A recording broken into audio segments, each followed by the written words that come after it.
call the meeting to order and would like to turn over to Alyssa first for some housekeeping notes.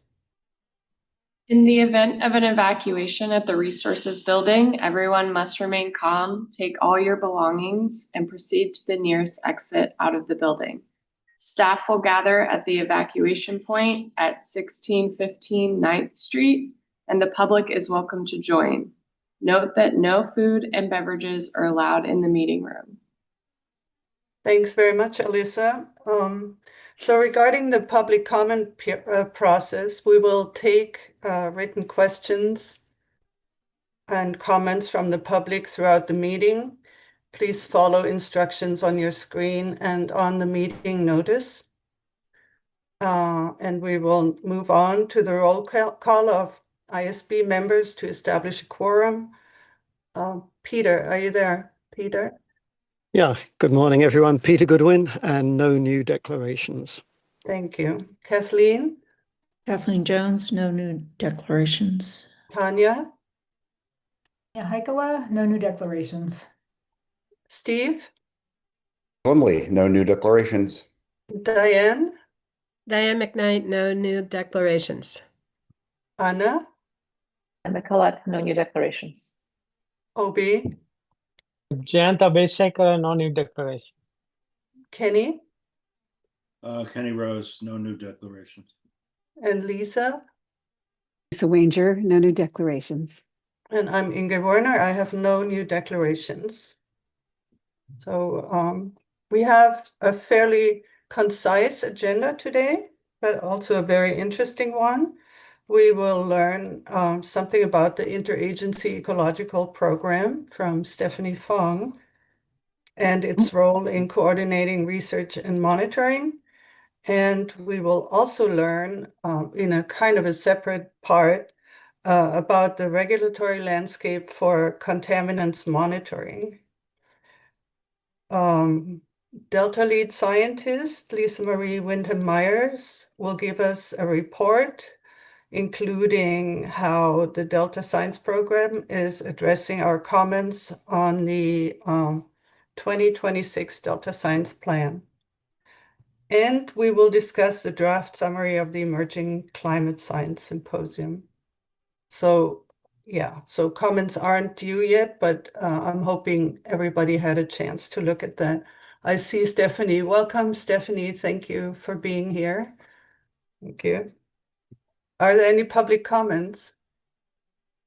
Sorry, none. All right.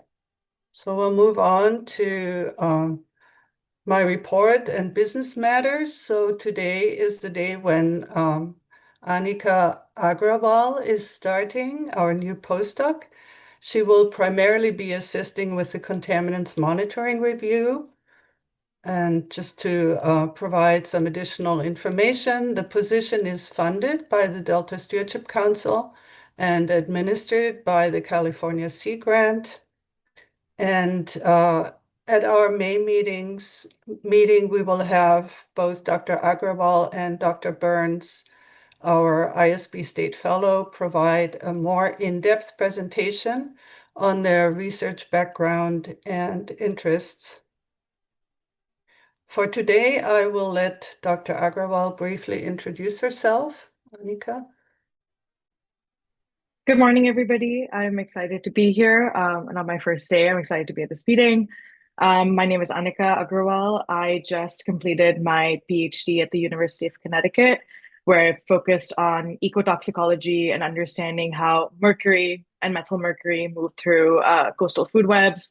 What does that mean for consumers of shellfish like oysters? And in the past, I've looked at other contaminants as well, ranging from pharmaceuticals to microplastics and also just general global chain stressors. So I'm excited to kind of put that all together and put that for good for the Delta. And I'm excited to work with all the lovely team here. Thanks. Well, welcome, Annika, and we're very excited that you're here. Thank you. Right, I'll give some brief, even though we just met 2 weeks ago, feels like just yesterday. I will give a few updates on Delta ISB activities. Regarding the decision-making under deep uncertainty review, as you know, the first product is a synthesis of a seminar series, and staff have been helping to promote this product through a poster presentation. The poster was presented at this year's Interagency Ecological Program workshop and will be presented again to the California Water and Environmental Modeling Forum later this year. The second product is a manuscript on the inventory and analysis of scenario planning that has been submitted to the San Francisco Estuary and Watershed Sciences Journal. And the leads are now working on the third product, which is a perspective piece to be submitted to as a peer-reviewed publication based off the findings and recommendations from the review. Regarding the subsidence review, our Delta ISB is still working to address public comments on the draft review. So that nothing new to report there. With regard to the adaptive monitoring manuscript, it's also still in the works. So the comments from former and current board members are still being addressed. Contaminants monitoring review, we'll hear more about this, but the Delta ISB, as you know, is working on a review to assess current contaminant monitoring programs in the Sacramento-San Joaquin Delta. We are still in phase 1, which consists of a series of interviews with subject matter experts and have scheduled additional interviews, which will start tomorrow. And of course, we are happy, I'll say it again, happy that Annika will assist with this effort from now on. So, review of nature-based solutions. The leads are in the process of scoping out a potential review on nature-based solutions. They are thinking about holding a webinar series or a panel to learn about key lessons learned from recent events on nature-based solutions. This includes the California Natural Resources Agency's Nature-Based Solutions Summit in January of this year, the UC Davis and Delta Science Program Blue Carbon Symposium in March 2026, and the National Academy of Sciences National Forum on Nature-Based Solutions in March 2026 as well. That's it on the various reviews. Since the last meeting, we received the following public correspondence, one from California Water Research, and it's I think it's just the IEP talk slides of Deidre Desjardins, who gave a talk on the AI-assisted synthesis of literature on North Pacific warming. Okay, that's it from me. Next on our agenda is Stephanie's presentation. She will give an overview of the Interagency Ecological Program and the regulatory landscape for contaminants monitoring. Welcome again, Stephanie. I'll just give a little bit of background. This presentation is part of a series of informational talks supporting our review to assess current contaminant monitoring programs in the Sacramento-San Joaquin Delta. We heard last year about the Delta Regional Monitoring Program at one of our public meetings. Stephanie Fong is the coordinator of the Interagency Ecological Program. She will provide this overview of the IEP program, its role in coordinating research and monitoring, and the regulations that guide contaminant monitoring efforts. So there's kind of two parts to this. Stephanie is not only an expert on the IEP, but she has a long history of working on contaminants and aquatic toxicology in the Delta, both at UC Davis and the Regional Water Quality Control Board. We invited Stephanie to give this presentation in order to help us learn more about the regulations and monitoring programs in the Delta. Thanks for being here, Stephanie, and go ahead. You have the word. Okay. Thanks, Inge. Thanks to all of you for inviting me to come talk to you today. And as Inge said, I am going to give this presentation sort of in two parts. So I'll start with the IEP part. Next slide. So IEP is not an agency, it's a community and a program. We're made up of 9 member agencies that you see there on the logo, and our partners that we include in sort of the tight-knit parts of IEP are UC Davis and the Delta Stewardship Council. The Delta Stewardship Council supported our most recent lead scientist, Steve Culberson. And we also work very closely with environmental consultants and various interest groups. And IEP was formed out of necessity when CDFW, Department of Water Resources, the Fish and Wildlife Service, and Bureau of Reclamation recognized the need to gain efficiencies in their monitoring programs. And so they decided to perform studies together that address their shared goals. And so our underlying goal has always been to better understand the requirements and biological resources and the effects of the Central Valley and state water projects. Next slide. In practice, IEP's mission is to collaboratively and scientifically provide sound monitoring, research, modeling, and synthesis for various aspects of the aquatic ecosystem. We focus on management and policy science needs that fulfill responsibilities under state and federal water regulatory requirements. Next slide. Our structure and many of the processes within IEP are detailed in our governance framework, science agenda, and our annual work plan. And each of these documents nest together to show the connections among our processes and illustrate how we work together within IEP and to provide guidance and transparency for our scientists and other various interested parties. The work plan is developed annually, but the governance framework and science agenda could use a refresh, and I'll cover a couple of those places that need some updating in the next couple of slides. Next slide.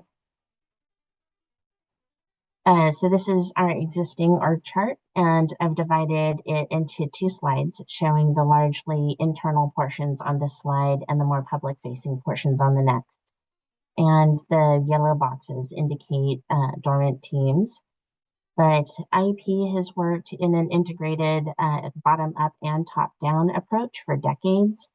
Our traditional organization was with the agency directors setting the vision and direction of our actions and approving the major steps to achieve those goals. The coordinators are the managers who direct resources and serve as the interface among the directors team, the more technical groups, and our external partners. But in 2023 and 2024, we formed a management committee made up of agency executives in place of the directors team in an effort to improve internal dialogue and prioritization of goals. But the management committee has since disbanded, leaving the interagency science coordination up to the rest of the program. And then also about a year and a half ago, the financial support for the lead scientist was redirected, and there have not been any recent discussions to refill this position. Next slide. The technical teams were formed to address specific technical needs, and the leads can invite external parties to join based on their technical ability. But they are led by the scientists from the various agencies that are responsible for getting that effort done.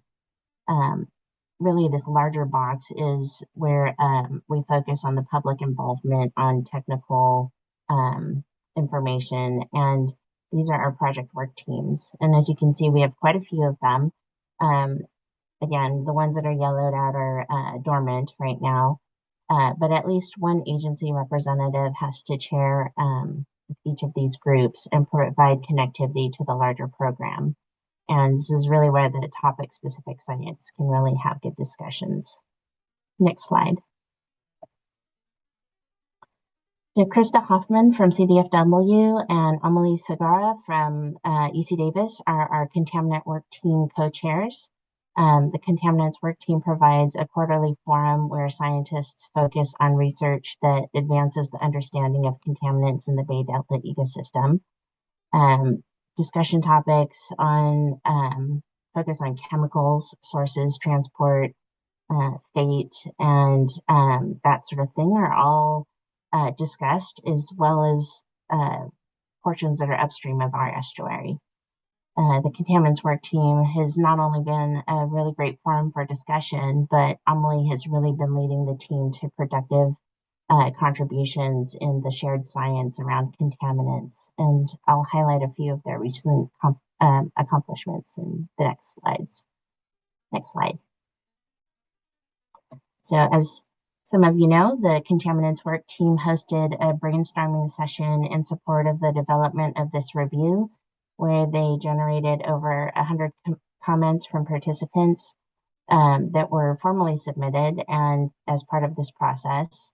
And they will continue to follow the developments of this review, and I encourage you to call on them to support you additionally as you see fit. Next slide. And since applied resource management is so key to IEP, the Contaminants Work Team has been working on efforts to integrate contaminants into listed species management. So in 2016, the Metropolitan Water District started funding Wayne Landis from Western Washington University to develop a Bayesian network relative risk model to determine the priority pesticides that correlate with delta smelt abundance. And a user guide and tool have been developed and are available on Bay Delta Live. And the results from this showed that a variety of insecticides and mercury were actually the chemicals most correlated to delta smelt abundance. And the identified pesticides were similar to those that have been presented on at the IEP workshop last month. So in addition to that, in July 2025, the Contaminants Work Team began working on a structured path to incorporate contaminant metrics into delta smelt management by applying that Bayesian model and delta smelt life cycle model through structured decision making to evaluate multiple stressors, including contaminants, flow, and habitat, to contribute to ecological risk and influence management outcomes. The results of this work really suggested that contaminant hazard reduction was a viable action for preventing the extinction of delta smelt. Next slide. So as for specific contaminants that they focus on, microplastics has emerged as one of those, and this group has been trying to understand the sources and impacts on aquatic organisms, monitoring and management challenges surrounding microplastics. And the Contaminants Work Team partnered with the Delta Science Program and the UC Davis Coastal Marine Sciences Institute to host a symposium last May. And those presentations and materials are all available online. Following the symposium and based on the presentations and discussions from the symposium, a review article was drafted by a number of the Contaminant Work Team participants that was submitted to the Environmental Toxicology and Chemistry in January, just this last year. Next slide. A need to focus on fire retardants has also emerged from this group. These long-term fire retardants are typically ammonium phosphate-based chemicals that are used to pre-treat vegetation to prevent combustion, and they can last throughout a fire season before being washed off by rain. And counter to intuition, the weathered products are actually more toxic than freshly applied. And there's evidence that long-term retardants, fire retardants, have negative effects on steelhead and rainbow trout already. Another sort of key issue that came up from this is that they found that metals were present in these chemicals that weren't reported by the manufacturer. And these metals were in concentrations of up to 2,800 plus times greater than the drinking water limit. So in addition to these efforts, the Contaminants Work Team started drafting a water quality resiliency strategy that they hoped to integrate with the Landis study. But there's been a lack of author availability, and so that effort has somewhat been put on pause. Next slide. So keep in mind the work that is performed by the principal investigators and the Contaminants Work Team are generally funded through external grants or in-kind services, and not all from IEP agencies. This figure here depicts the categorical spending of the work identified in our IEP work plan for 2026. And although $8 million is allocated for water quality monitoring, it's primarily going to include conventionals like flow and temperature, not contaminants. The environmental monitoring program at DWR and the fish restoration program at CDFW both include nutrients, but none of the long-term monitoring programs consistently includes contaminant monitoring or toxicity testing. And we don't have the resources to regularly monitor contaminants in addition to the biological surveys. Next slide.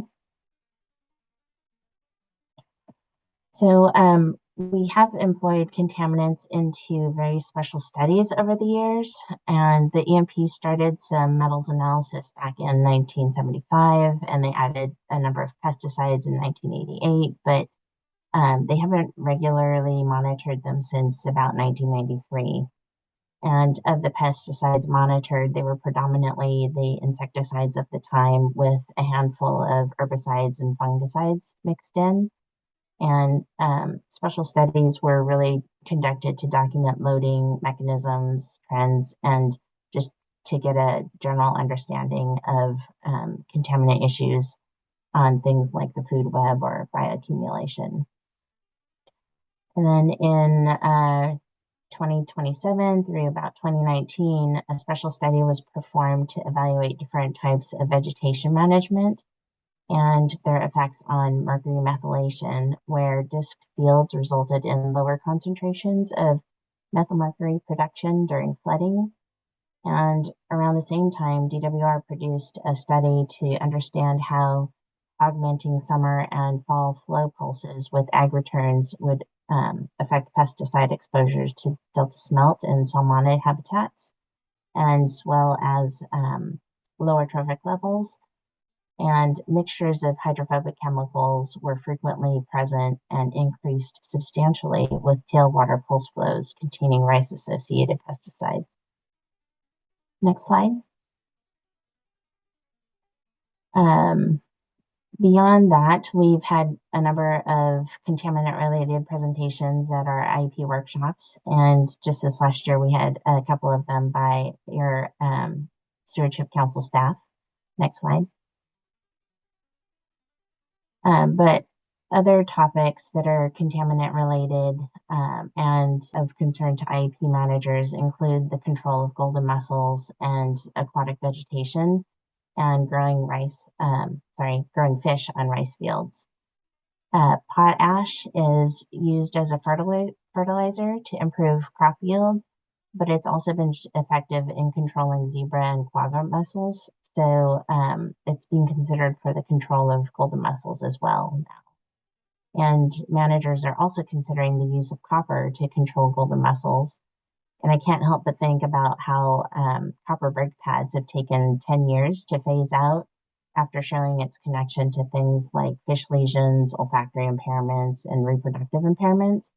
But now we're thinking about introducing it into the system again. Aquatic weeds, both submerged and floating, have been impairing habitat conditions for native fish species for quite some time. And the predominant answer has been to treat the areas with herbicides. So another pretty heavy contribution directly to the water bodies.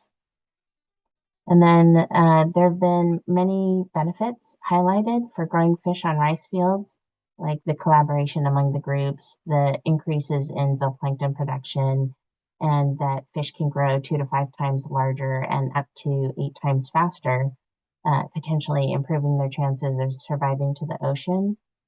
But is that growth at the cost of added contaminant biomagnification? And are the fish able to follow an olfactory path that is going to take them back to spawning grounds, viable spawning grounds, or just to fields where they might be stranded? Next slide. So before, that was sort of the breadth of the IEP portion. So before I move on to the next portion, does anyone have any questions for me? Inge? Yeah, hi Stephanie, thanks a lot. Oh my God, yeah, that was a great summary. I just have I would like to know is there a formal interaction between the Delta Regional Monitoring Program and the IEP Contaminants Work Group?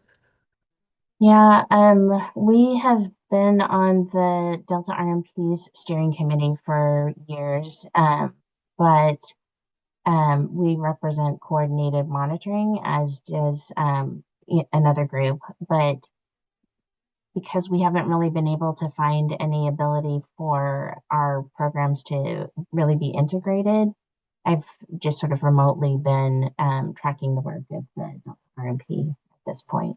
So you're no longer on the steering committee or somebody from? I technically am, but just from bandwidth issues and things like that, I've only really been able to track their agenda packages rather than actually attending the meetings. Okay, thank you. I see several other raised hands. Lisa, I think you were next. I think so. Thank you, Stephanie. That was a very well organized talk, and I learned important things. I wanted to go back to the very beginning where you discussed how you had basically lost the top-down approach to setting priorities, and I'm guessing that led to more of a middle up or bottom up type of approach to setting priorities. So I'm curious, could you just say a bit more about how subcommittees get formed, how topics get picked?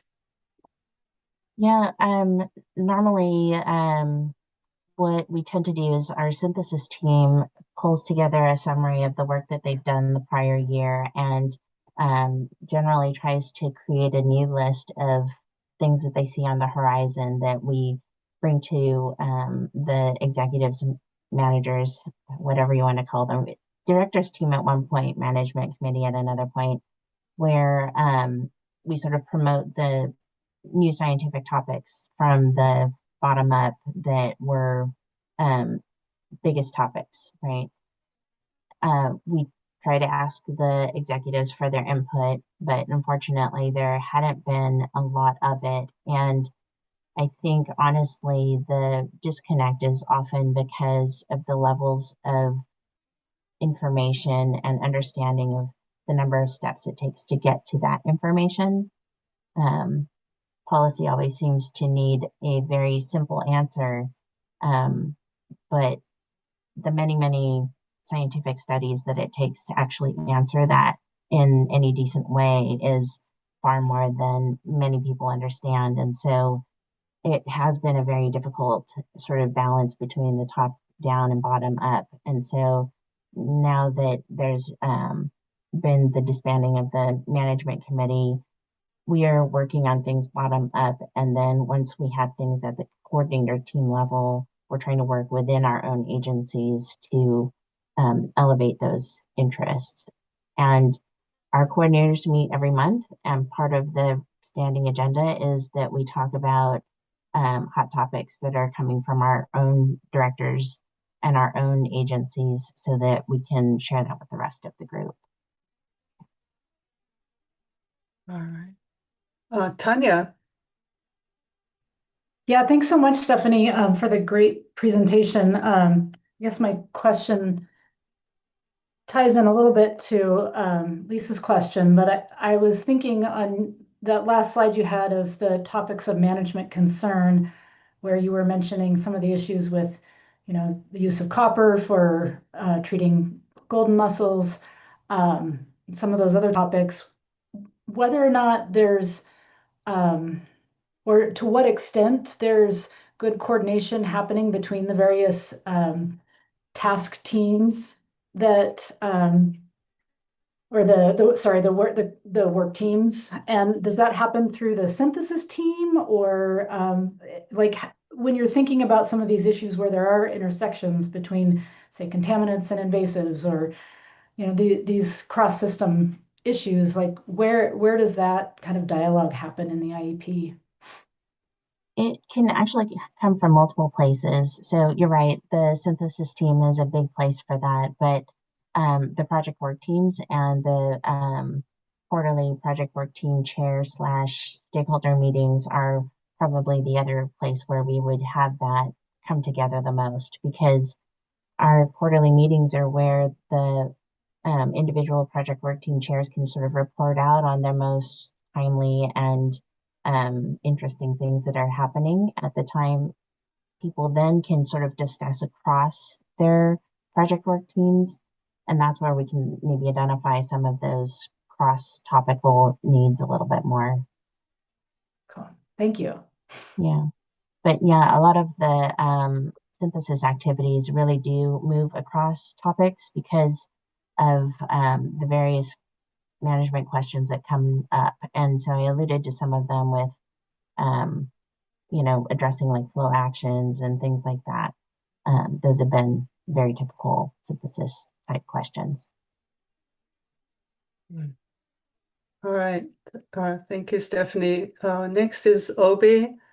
Yeah, thank you, Stephanie. I'll make it short. It's a question I asked last time.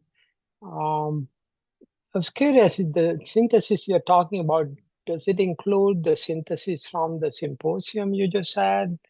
And is that documented in some way going forward, and how it helps the prioritization? So do you mean the contaminants work teams? No, yeah, as a whole, IP as a whole, the symposium you have. Okay, And so obviously the work, contaminant is part of it. Go ahead. so the contaminants work team symposium that they had with the science program and others is separate. They've already sort of provided that piece. It's available online, but as far as like the IP workshop is concerned, we don't sort of pull together a summary beyond the workshop itself. Oh, I see. Okay. Thank you for clarifying that. Sure. Yeah, Diane. Again, thanks for the informative presentation, and I apologize I wasn't able to attend the IEP meeting several weeks ago. In regard to the golden mussel, we've learned about the need for prompt response, and I was wondering whether that the structure that you just described was able to fit in well with the timeline for making decisions about what to do with the expansion of the golden mussel invasion. Yeah, I think that IP was definitely one of the places where that faster communication happened because DWR and the operators that work within their group are, they were wrestling with this right on, and CDFW was the lead as the invasive species managers. And so being able to help their groups coordinate and understand how to get the right people on their various forces was actually one of the roles that we played. So thank you very much. Yes. Started, sure. Yeah, I have my hand raised again because I just wanted to clarify one thing. So you mentioned these special studies that were done under the IEP umbrella. Now, did you have funding for that, or is that also, all the funding for this type of work coming from other entities? So I believe at the time it came from internal funding. So our IEP funds are predominantly from the Bureau and DWR. And the way the moving of money has worked during my time, and that was well before my time, the way I would probably characterize the majority of our ability to monitor now is when we have these new or different needs that we sort of redirect funding from an existing effort. We don't usually have the ability to insert new funding. Okay, thank you. Yeah, I don't see. Steve just raised his hand. Steve, go Yeah, ahead. thank you, Stephanie. I was really excited to see the use of Bayesian networks to help sort through some of this. And you mentioned that you were looking at multiple stressors. Does that actually include multiple contaminants, or is that other things like temperature? Multiple contaminants, yeah. And Steve knows a lot of the IEP background too, because he sat on our director's team for quite some time. Yeah, about that, I have a report from Wayne Landis from 2023. Is that the latest, or is there something newer? That is the latest so far. Metropolitan is still trying to get more funding for Wayne to really complete the project, but it's been quite an ongoing effort. Okay, and I can send you that, Steve, if you're interested. Yes, very much. Thank you. Yeah. Okay, great. All right, I don't see anybody else. Steve has to lower his hand, I think. And in that case, let's move to the second part of your talk, Stephanie. Okay. And additionally, I just wanted to let Steve know I can also get him the link to Bay Delta Live where the user guide is also included. Yeah, sure. All right. So for this portion, I wanted to clearly say that I am taking off those hats and I'm not representing CDFW or IEP at this point. I no longer work for an agency that regulates contaminants. I'm just basing this information that I'm providing on my own experience and the prompts that Edmund provided me. So next slide. In preparing for this talk, I decided to see what the Water Education Foundation was tracking currently, and these are just some of the agencies involved with water issues in California. So there's no wonder why we have difficulty understanding how to coordinate and where the different agency boundaries or charges really lie. This doesn't even include the various public water agencies or irrigation districts or other interested parties. So I'm only going to really focus on the ones that I'm more familiar with when it comes to the regulatory side of contaminants. Next slide. So with regard to contaminant regulations, the Department of Pesticide Regulation is where pesticides are first evaluated in California. DPR's mission is to protect human health and the environment by fostering sustainable pest management and regulating pesticides. And they do this in part by evaluating pesticides for potential risks and impacts to people and the environment and their efficacy before these chemicals can even be registered for use in California. And even before that, all pesticides must first be registered with EPA before even being considered for registration in California. So, excuse me, registrants provide DPR with toxicity studies on potential human or environmental impacts of their products and efficacy data. And the efficacy data might include things like chemical properties that would influence the sorption or runoff potential of their products. And then DPR evaluates this along with other available literature, monitoring data data and exposure potential to model how the product might behave in a California-specific condition. And pesticides with significant impacts that cannot be mitigated are not registered for use in California. So pesticides that are approved for use in California are then under continuous evaluation by DPR. So as new information arises, adjustments can be made. And so new information could be on additional air, surface water, or groundwater risks, and additional toxicity indications. And I'm not going to cover any of DPR's human health or like worker exposure assessments, but part of their evaluations now include potential for non-target risks to the environment, like effects of neonicotinoids on bees. Excuse me.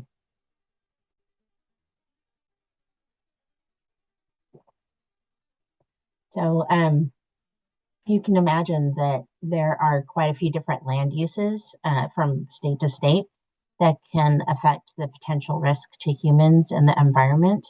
And it's not just in the agricultural and urban differences, but the different types of agriculture or the average amount of pervious surfaces in the different urban areas.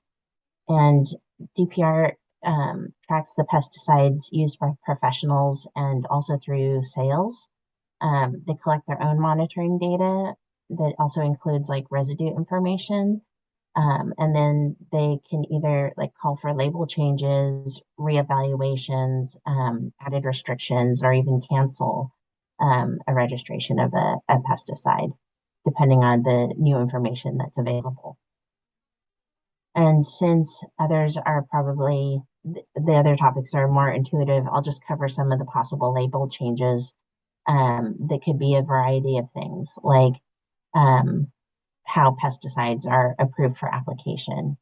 Applicators might be required to wear additional personal protective equipment or account for drift during applications.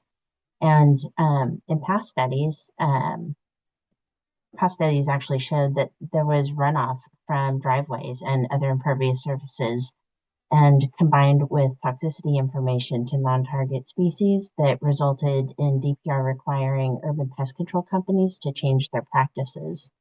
And DPR helped them develop training for those professionals, and they went from spraying whenever, top to bottom, all over homes, to a specified timing and a specific band rather than top to bottom to minimize the potential for runoff.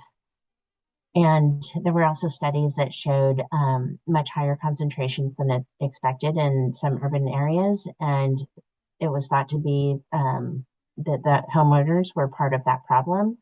And so as it turns out, not a lot of people read instructions, and it's actually better to provide the public with ready-to-use formulations rather than relying them to mix the right concentrations themselves. So things like that are ways that DPR actively manages the use of the pesticides that they approve. Next slide. So much like DPR and EPA work together, the water boards and EPA also work very closely together on water quality. Under the Clean Water Act, EPA is charged with protecting and restoring the nation's waterways. And in California, most of the Clean Water Act programs have been delegated to the state, but EPA retains oversight. And so the water boards develop Clean Water Act water quality standards that include designated uses and water quality criteria. And the water quality criteria are the minimum level of water quality that has to be maintained to meet anti-degradation policies. And these can be found in various water quality control plans, and any changes to those standards have to be approved by EPA. And for our estuary, there are 3 main water quality control plans. The water quality pieces in the San Francisco Bay and the Central Valley water quality control plans, as well as the Bay Delta Plan, which is more on the water rights side of things. But we can talk about that a little bit more later. The San Joaquin portion of the Bay Delta Plan was adopted in 2018, but they're currently in the amendment process for the Sacramento Delta portion. So 303D list and 305B assessments identify water pollution problems.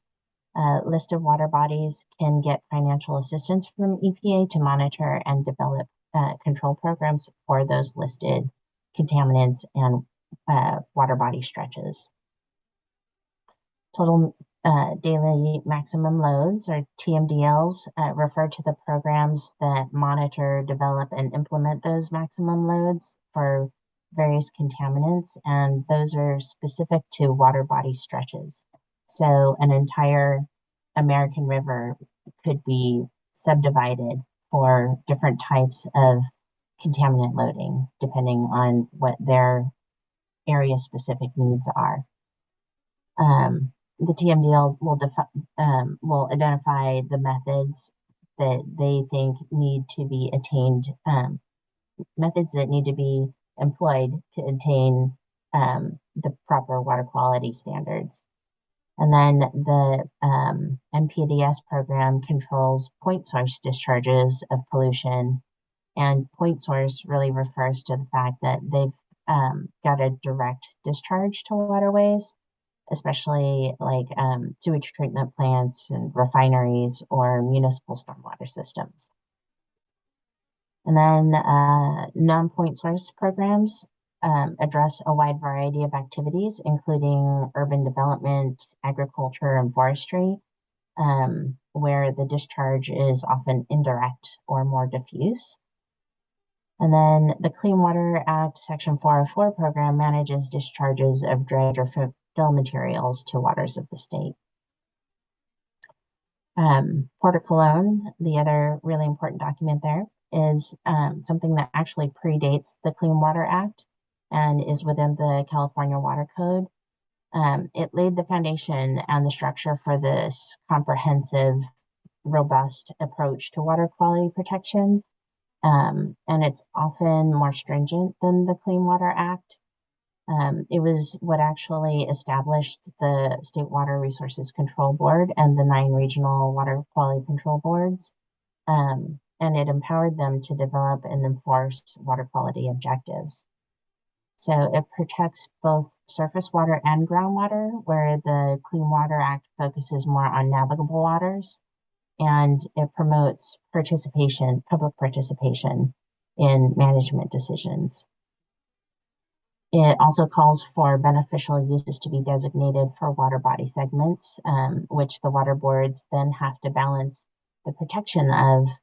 And so those beneficial uses include aquatic life and wildlife habitat, mune for drinking water, ag, industry, contact and non-contact recreation, power generation, and navigation. So it's a pretty broad span of things that they have to balance.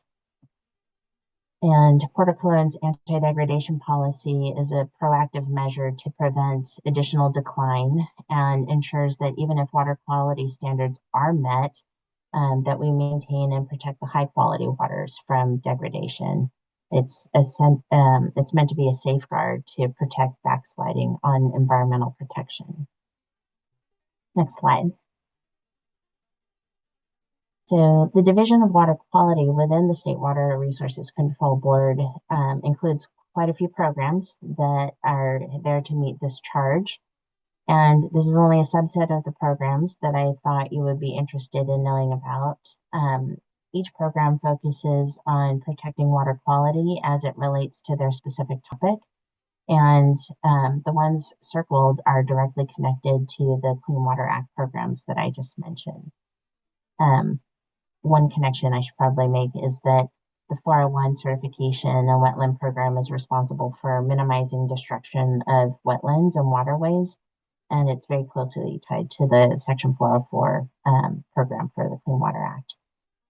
And in turn, it protects water quality, provides habitat for fish and wildlife, buffers floods and erosion, and enhances groundwater recharge.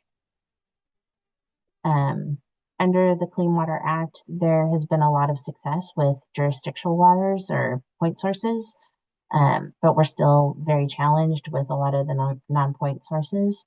And even though California does probably more than any other state to get this under control, it's a really big and complicated issue. Next slide. So the Irrigated Lands Regulatory Program, Stormwater and Surface Water Ambient Monitoring Program, or SWAMP, those were formed to focus on each of those types of non-point source pollution. The State Water Board sets statewide water quality standards, issues statewide general permits, issues statewide orders for cleanup, and coordinates the efforts of the 9 regional boards. And each regional board has its own governor-appointed part-time board members who are confirmed by the Senate. Next slide. So these are the 9 regional water quality control boards that provide the local expertise needed to focus on the specific water quality needs of their region. And regions 2 and 5 cover our estuary. Region 5 is broken into 3 offices. The main ones that most of us work with are the Central Valley Regional Water Quality Control Board with their office in Rancho Cordova, but there are also offices in Redding and Fresno as well. And the regional boundaries are based on watersheds and water quality requirements that are unique to their climate, topography, geology, hydrology, and land uses. Next slide. So I just grabbed these from the internet, but these are all the TMDLs that the San Francisco Bay and Central Valley Water Boards have developed recently. So quite a few that not only have been developed, but are sort of in a continual implementation phase. Next slide. And as we know, flow can directly affect water quality. So some of the programs of interest within water rights are illustrated here. And they're together under the water boards with water quality, but separate arms. Water rights largely deals with hydro modifications and the rights of water use. So anyone who wants to divert water from a stream or a river not adjacent to their property, and anyone who wants to store water must apply for a water right permit.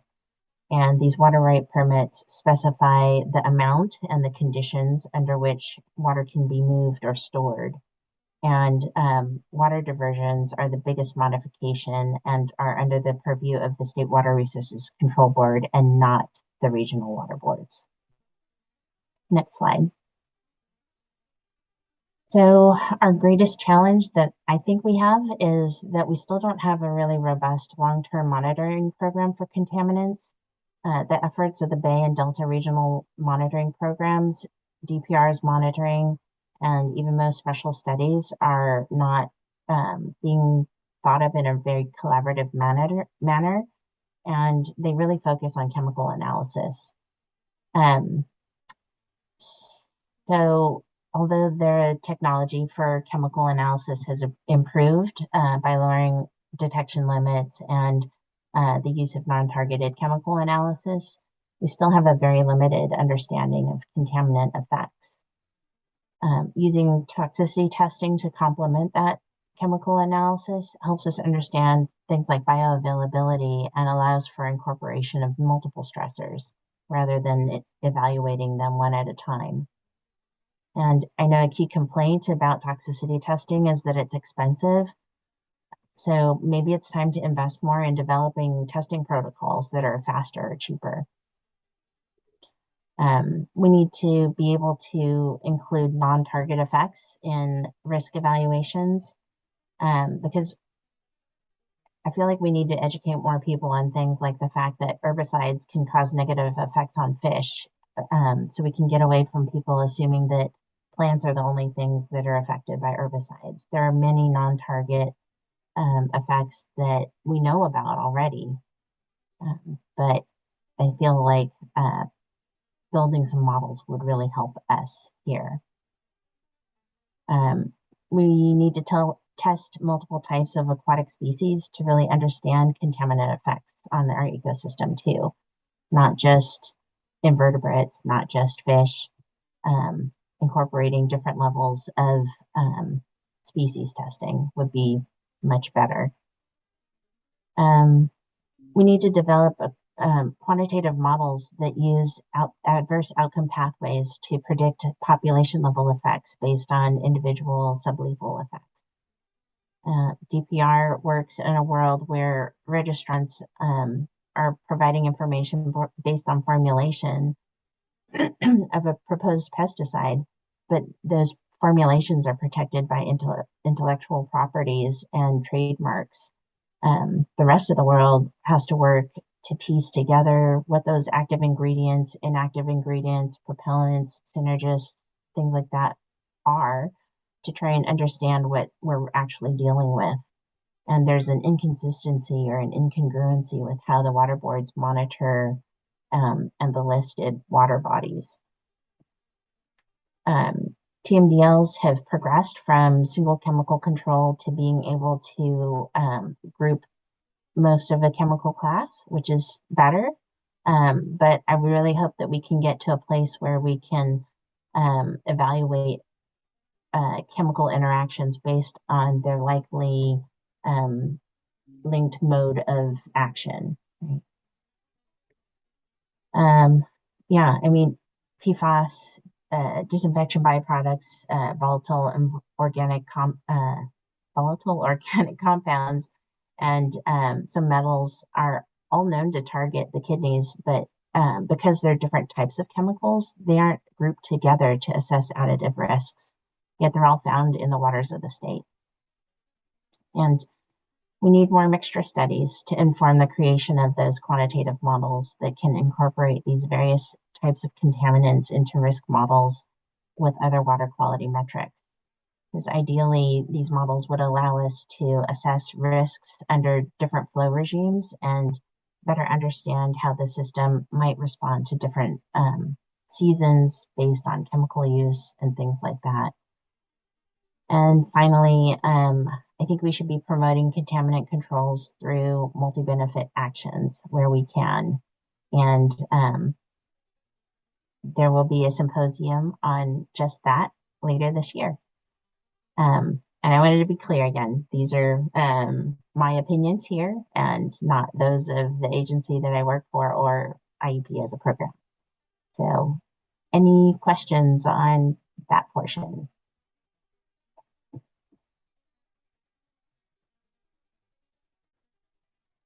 I have one, Sure. and I didn't mute myself, so I'm good. So what do you mean by other efforts? Promote contaminant control through other efforts, Stephanie? Anytime we can have dual benefits. So recognizing that there have been studies recently showing that beavers introduced into an area can be beneficial for habitat purposes, physical habitat, and that their presence and the work that they do actually improves water quality too. So where we can have restoration efforts that can also address contaminant control, I'm hoping to promote that more for people to consider so that we aren't just looking at the physical habitat. Mm-hmm. Yeah, thank you for clarifying that. Diane had a question. So there's a connection with climate change and the Clean Water Act that you probably know a lot more about, in that there was a decision that intermittent or ephemeral water bodies were no longer covered by the Clean Water Act.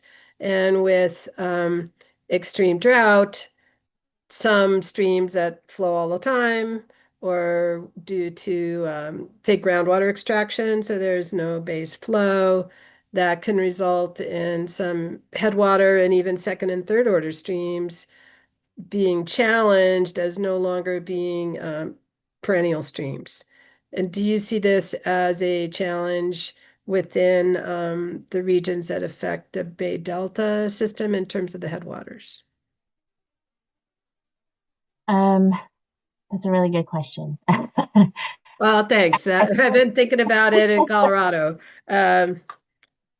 Yeah, I can't imagine that it wouldn't affect the regional boards that work in the system, even if the headwaters are outside of their reach, because everything trickles downstream, or in this case, doesn't trickle anymore. And so the ability to attain the various water quality standards that have already been set are probably going to be at a much more difficult place than they even have been so far.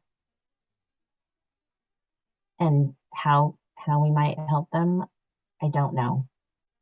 I think we're going to need more and more information about the effects of climate change on our water bodies specifically.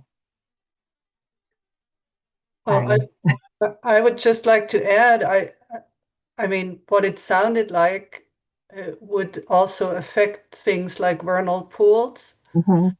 And I was just at Jepson Prairie last weekend here in the vicinity of Sacramento.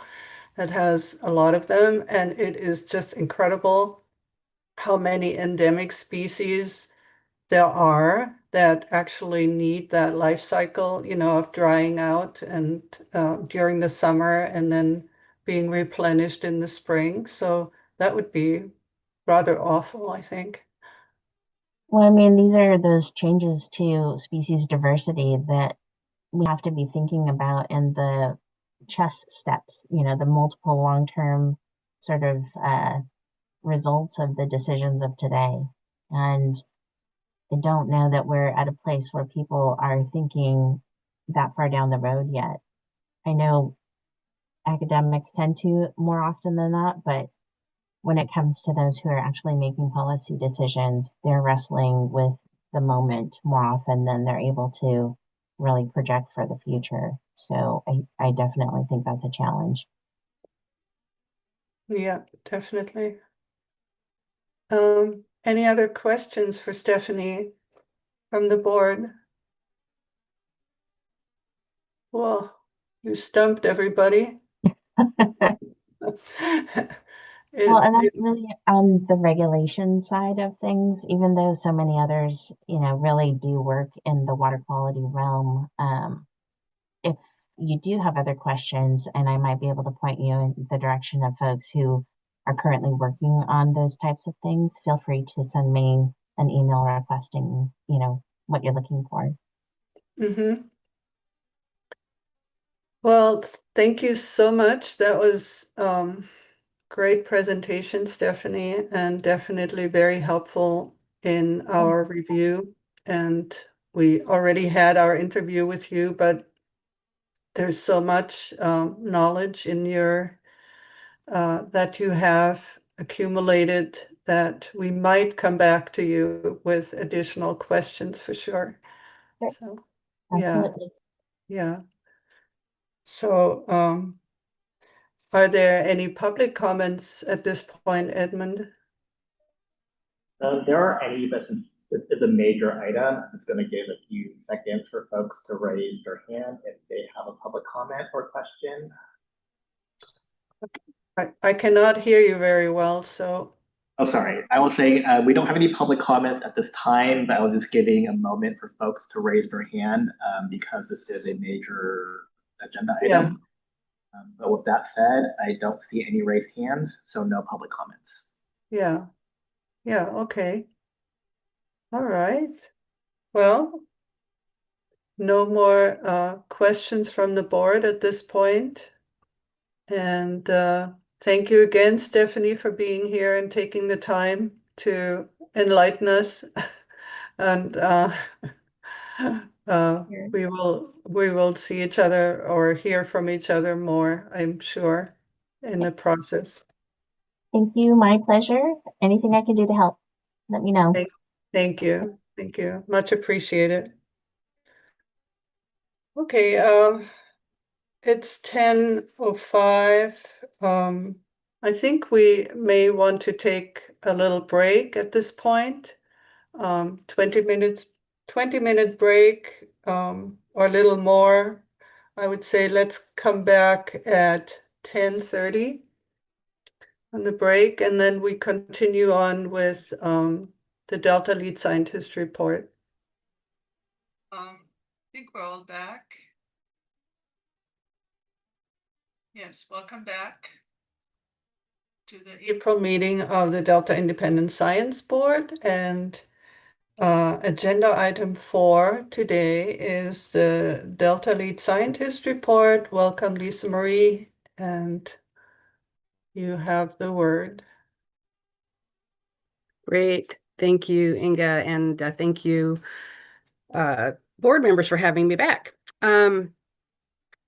I presented to you last in mid-February, and we do have some news to share in addition to feedback on your submitted comments on the Delta Science Plan. And I'll just say next, please, every time I need a slide change. So next, please. Okay, so the core functions that I'm going to highlight today from the Delta Science program are on collaboration, research investment, communication, and results of a recently completed peer review. And next slide, please. And I'm going to do that in order of the peer review, then save the date for our Bay Delta Science Conference, and then move from that to some products that are going to be forthcoming, including the status of our LiDAR collection from last summer and the Delta Science Plan status. So next slide, please. All right, let's start with the recently completed peer review. I want to call your attention to this recently completed review. I'm very grateful to Senior Environmental Scientist Elizabeth Brusati from the Adaptive Management Unit for stepping up to lead this review. This winter run review, which was called for by the Bureau of Reclamation and Department of Water Resources, and it was scoped by an interagency planning team that also included NOAA, California Department of Fish and Wildlife, and the U.S. Fish and Wildlife Service. It reviewed the actions and decisions leading to the annual loss experienced in early 2024 and early 2025 for winter run Chinook, which is an endangered species. The panel submitted their 80-page report in February, and it's now available as of mid-March online at our peer review web link, which is listed at the bottom. And the panel made very useful suggestions to the Bureau of Rec and Department of Water Resources about proactive management and monitoring and coordination to avoid coming up against these loss thresholds again in the particularly critical February to March time period. There were 10 high-level recommendations made. I highly encourage you to read them. 3 sort of major ones was to change from a reactive approach to a more proactive and precautionary management style and coordination of information. They encouraged rapid genetic testing and increased acoustic monitoring for more data faster. And they also suggested an experimental approach to water operations, and then also re-estimating the juvenile production estimate, the results of it in February to be further prepared for coming up against that threshold. So again, that report is online, and it's worth a read. We're waiting for comments back from Bureau Rec. And we have another review going on right now, I just want to highlight, which is the spring run Chinook juvenile production estimate. And that 5-member panel, they just shared their final report last week, and we are doing the editorial review right now, and we're on track for that final report to come out in April. So next slide, please. Okay, we have a date finalized for our flagship conference. This is, of course, the Bay Delta Science Conference every 2 years.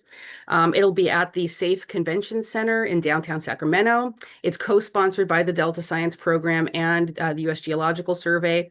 And the theme chosen this year really does meet the moment, in my opinion, the opportunity of change, building and being the future together. Registration and submission should be opening soon online, and it's being coordinated by our 2 amazing co-chairs, which is Letitia Grenier from the Public Policy Institute of California and Renee Henry from Trout Unlimited. Again, the dates are September 28th through 30th, and it's coming up, just in case you're interested, the week right after Restore America's Estuaries, which is in San Francisco, until the 25th, Friday, the 25th of September. So there's a potential for some back-to-back events. And then the last thing I want to just do, since I had a chance to talk about on the radar, is 2 upcoming conferences public forums. One is QEMF, so the California Water and Environmental Management Forum, again in Folsom, as it usually is, April 20th, 22nd, 2020, this year, of course. And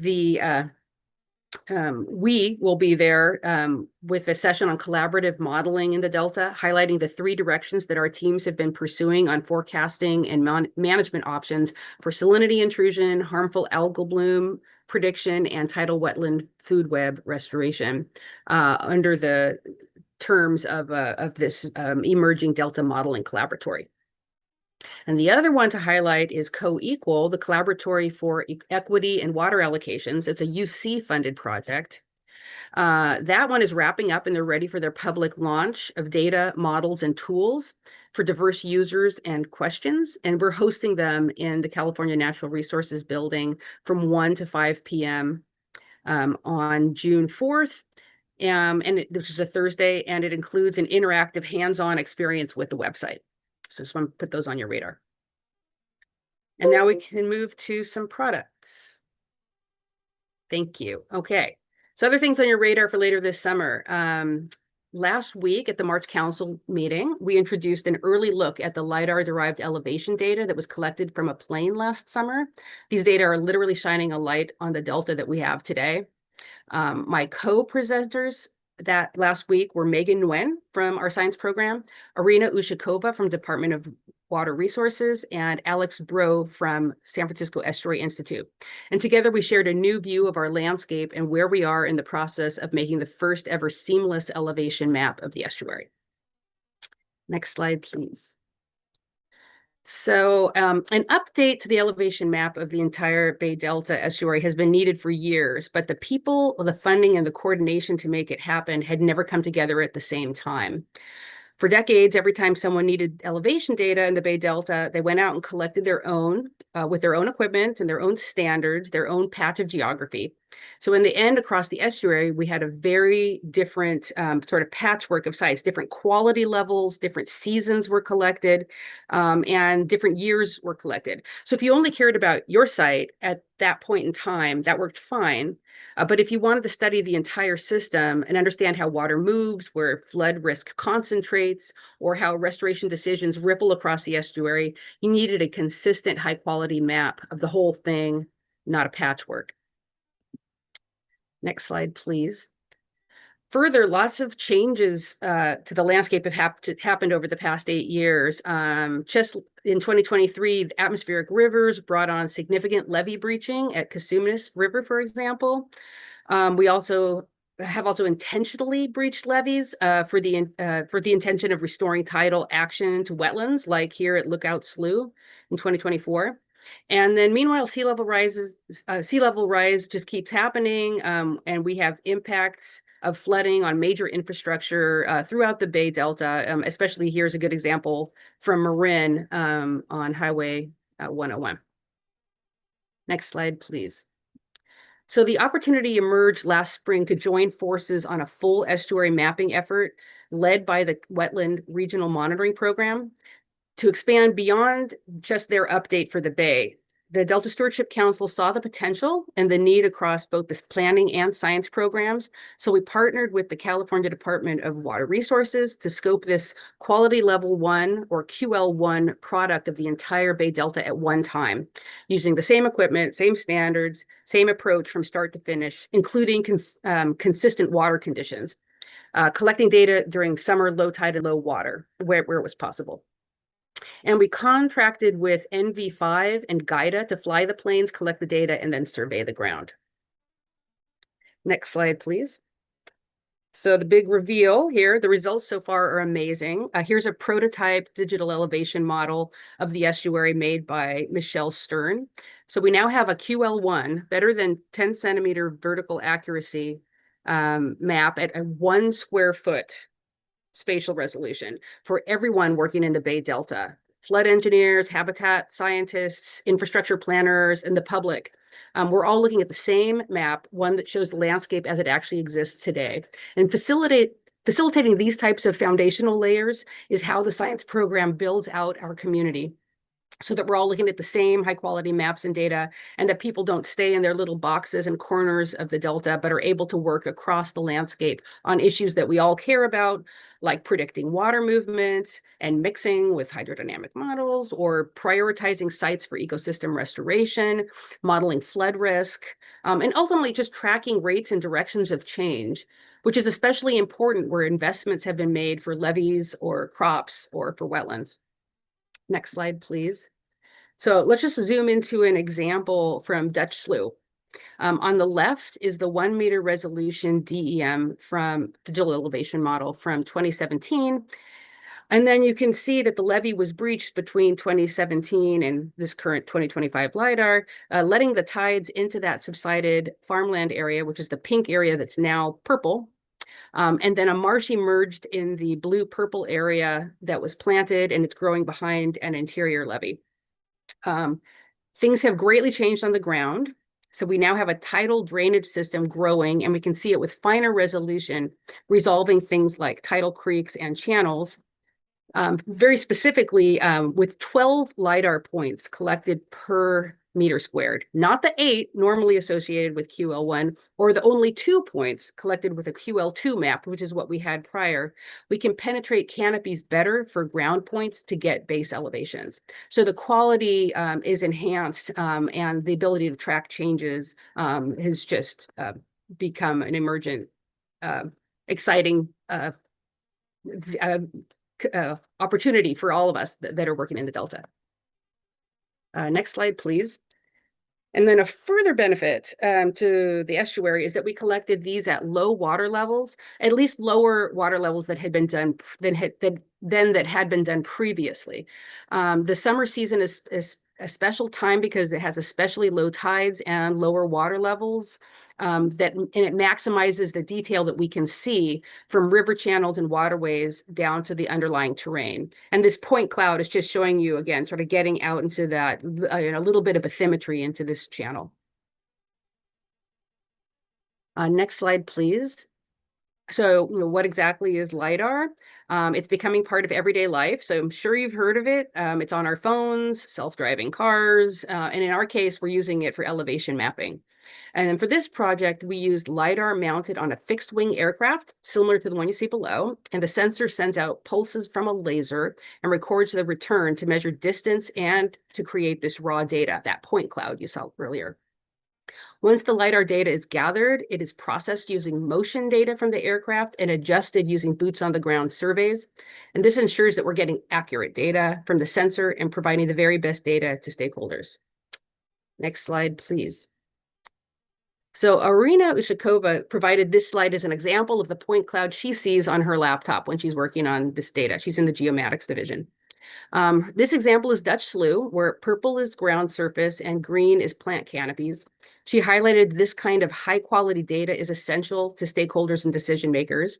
It can be used to track elevation changes over time and account for ground motion and subsidence. The Delta is eroding and shifting and subsiding and even rising in some places. It is not standing still. This data set also features it gathers the kinds of things like vegetation and structural data, which can be helpful to creating system-wide analyses. So it's not the levee, crowns, vegetation, berms, buildings, and so on. So essentially, it's a 3D snapshot in time of the region, helpful for engineers, ecologists, and anybody who's needing this kind of information to make decisions. Next slide, please. Thanks. So this was Alex Broad's first slide, and he pointed out the flood risk equation that was based on his experience with the 2006 Hurricane Katrina levee failings. Or sorry, I should say 2005. So basically we're, 20 years out from this event, and, lots of lessons were learned, including keeping an eye on elevations and levee structures so that we can manage risk proactively. Next slide, please. Alex pointed out that we are doing a great job monitoring water levels, and we could probably do even more with satellites like the new SWOT, or Surface Water Ocean Topography satellite. But ultimately, land elevation is changing too, and it's part of the risk equation for any delta. Next slide, please. So here's an example of water level monitoring data at the Sacramento-I Street Bridge, just something that we look at every day. It's being tracked with stage gauges. And this is from the NOAA website. But on the right, he made an image from Stockton. So behind the levee in Stockton, a particular site where you can see the elevation of some of the buildings being below sea level. And then next slide, please. We are actually we've got the elevation data, the discs came in the mail. What we're doing now is the quality assurance on all that data. It'll be done for the next few months. And I expect that we'll be able to see some of the first maps go live in summer at many websites, including the open data portal at the California Natural Resources Agency. But eventually the maps will make their way to federal websites like NOAA's Digital Coast and USGS's National Map, where they'll be integrated into these national products for seamless use across any regions of interest.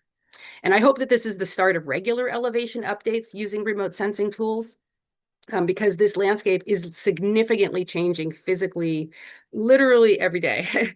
And this happening with natural forces and with human decisions like wetland restoration and agricultural practices that lead to soil subsidence, as you know from your subsidence review. Megan Nguyen has seen this process through from its beginning just a year ago today, getting all the partners on board. She's transitioning to a new job soon. I just want to call out that that's a big loss for us. We're going to miss you, Megan. But we've got a blog coming out on Earth Day on this product. It's in 3 weeks. And we have an internal team exploring and QAing the data right now and exploring use cases, which I hope that we and other users can present at the Bay Delta Science Conference this fall.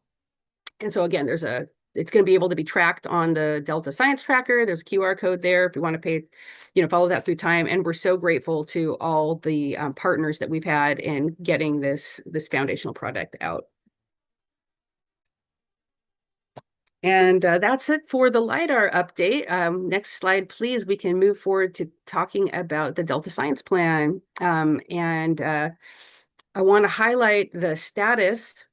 It's been forwarded right now from our science program to the other levels of council review. And I'm going to be presenting Hollis Jones is actually going to be presenting on it at the May council meeting. The thing I want to first start with, though, is that I want to thank you, all the members of the ISB, for your thorough and thoughtful review of the draft plan, your attention to detail, which is both at the big scales and the small scales, like even good suggested wordsmithing. It has had significant improvements on the substance and understanding of the plan. So I really think it's a better plan for what you've submitted. So thank you. Okay, next slide, please. So as a reminder, on November 19th, 2025, the draft 2026 Delta Science Plan was released for public comment. That included tribal consultation and a review by the Delta Independent Science Board. In total, the Delta Science Program received 4 comment letters, 22 emails, 15 survey responses, and the publicly available review that you did from the ISB. Combined, this included more than 200 individual comments that were each considered in the revision process, and we have tracked them each and where you can find them if you want those details. So next slide, please.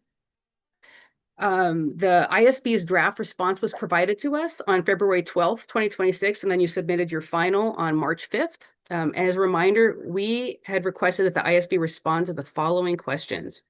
I'm going to go through each of these questions in the next slides, highlighting the major asks within each and then how we address them. And then at the end, I'll also highlight additional changes that you suggested. Next slide, please. All right. First, we asked, is the plan bold, flexible, and forward-looking? The ISB stated yes. Overall, the draft 2026 Delta Science Plan's grand challenges are bold, flexible, and forward-looking, with some areas for improvement, such as adding more nuance to the discussion on social sciences, on social science. And to do this, we added more specific language within each of the 3 social science-oriented actions, which were 3.4, 3.5, and 3.7. And we added a call-out box within Grand Challenge 3, reiterating the breadth of social science, their methods, and how social science approaches should be tailored to the context of each research question that's being asked.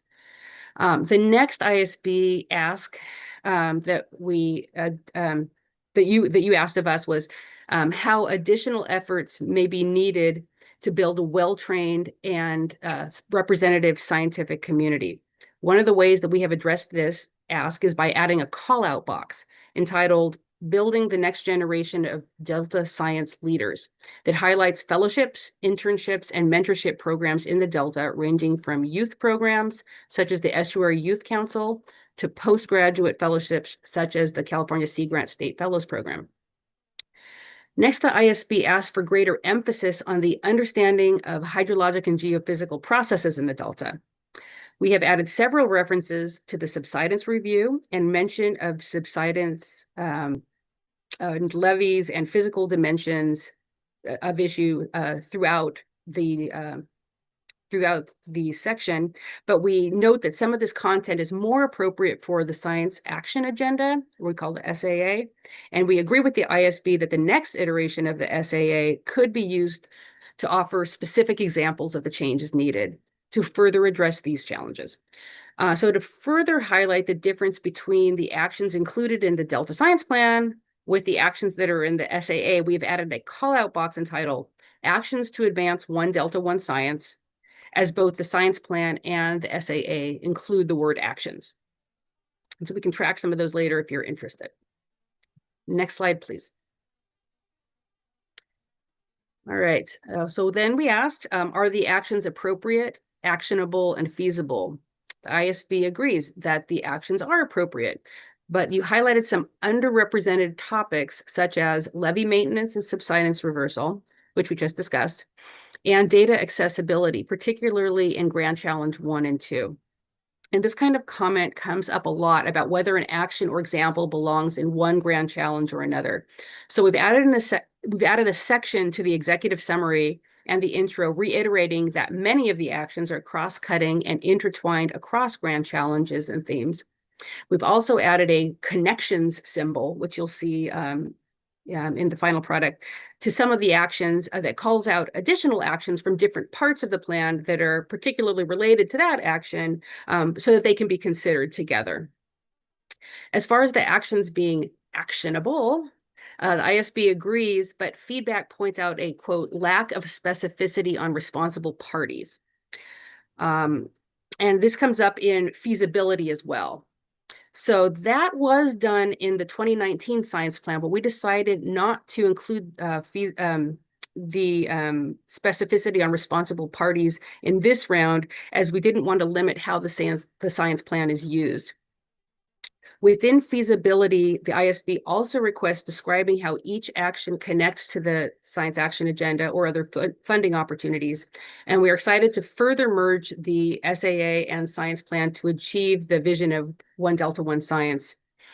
We're considering the next iteration of the SAA right now, and we're also committed to ensuring that these two documents are working together. And then lastly, specifying both short and long-term milestones. We're excited to take this concept into the tracking of the science plan to evaluate performance, which I'll describe in a bit. Just a moment until we get to that slide. All right, next slide, please. Okay, next we asked if the Delta Independent Science Board reviews and products were sufficiently leveraged. And you stated that the plan is strong in acknowledging Delta ISB reviews, but it could include more from the draft subsidence review and the Emerging Climate Symposium, the Emerging Climate Science Symposium. So we have added citations to both of these draft reviews, in addition to the decision-making under deep uncertainty review, which was already in the draft, and the ISB's review of the monitoring enterprise in the Sacramento-San Joaquin Delta, which was also in the draft. The section on DMDU, has decision-making under deep uncertainty, has also undergone significant changes for clarity based on ISB feedback. Next slide, please. So in regards to how progress towards achieving the plan actions should be tracked and shared, the Delta ISB called for an approach to evaluating the performance of the science plan, including performance evaluation metrics, reporting, and longitudinal tracking. Although many actions represent long-term investments that require sustained commitment to translate science into real-world outcomes, we are committed to sharing progress as it occurs.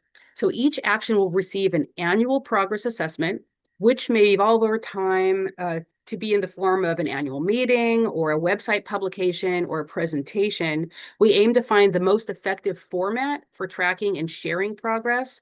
We will leverage the other components of the Delta Science Strategy, so the Science Action Agenda and the State of the Bay Delta Science synthesis publications.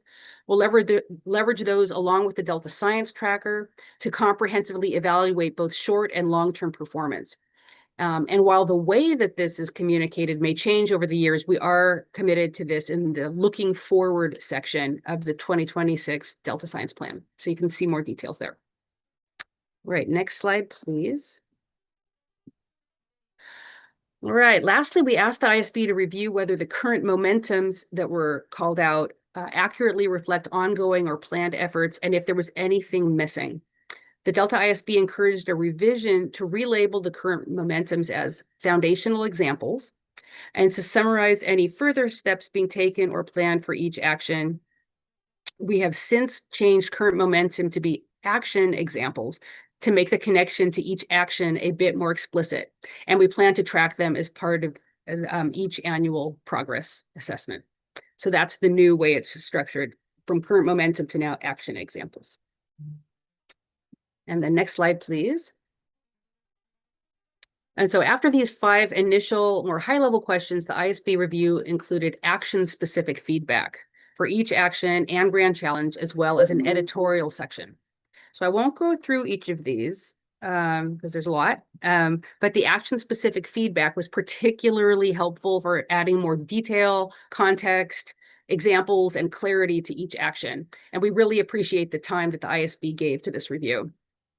Some highlights, and I'm calling them out here, are a collaboratory update is now included in the plan. And then while there have been no actions removed or added, the wording of several actions has changed because of ISB's feedback. The ISB also gave feedback on Appendix 1, Resource B, and Resource F. They're called out here. All feedback on Resource B, which was making science whole, embedding social science in natural science workflows, was addressed by the resource's lead author, Dr. Shoko Shinbro. And Resource F on science governance has undergone significant revisions regarding clarity and background to explain how this analysis is useful. And then on Appendix 1, implementation successes, status of the 2019 Delta Science Plan and relevant outcomes. The recommendations that were given, while important, they fell primarily out of the scope of Appendix A as we saw it, which is a narrow compilation of some progress highlights. So we plan to take some of these Appendix 1 recommendations for the next iteration of tracking the 2026 Delta Science Plan. One recommendation from this section that was incorporated elsewhere was that we did add a section about our unique public access journal, San Francisco Estuary and Watershed Science, to the 1 Delta 1 Science section. Next slide, please. And then if you're curious about any other particular responses to feedback that you gave us, please feel free to reach out to Hollis Jones. She's on leave this week, but she's very tuned with the tracking Excel spreadsheet and how everything was addressed. The final draft of the 2026 Delta Science Plan is currently under review by our legal, communications, and executive teams, and it will be presented to the council on May 28th for endorsement. We have an expected release date of June or July of this year. So thank you again for the attention to detail. And with the next slide, I'll just open it up to questions. Thank you. Thanks so much, Lisa Marie, and thanks for going over, incorporating our suggestions and comments in the way you did. It's very nice to hear. Do you have any questions for Lisa Marie? Kathleen. Kathleen. So this goes back to the LiDAR survey, which is beautiful, by the way. And I was wondering, you mentioned something about keeping it up to date or repeating it, and I was wondering if you could go into that a little bit more, because I think that's really important. What are your plans to do that? How are you going to try to do the same thing in 7 years and 5 years? What's your plan? Yeah, thanks. I think it's beautiful as well.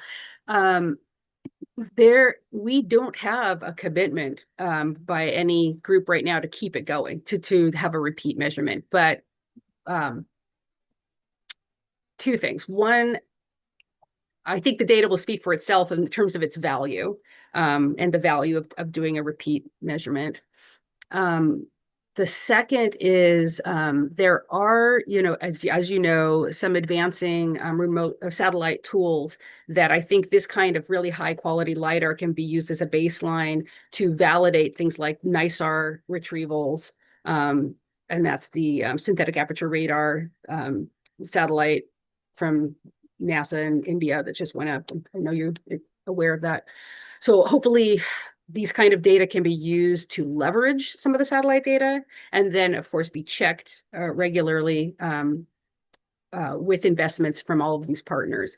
But really, it took a village to get this one done. Small, parts by everybody contributed, and I think the results will speak for themselves. People are pretty excited about it right now. Good luck.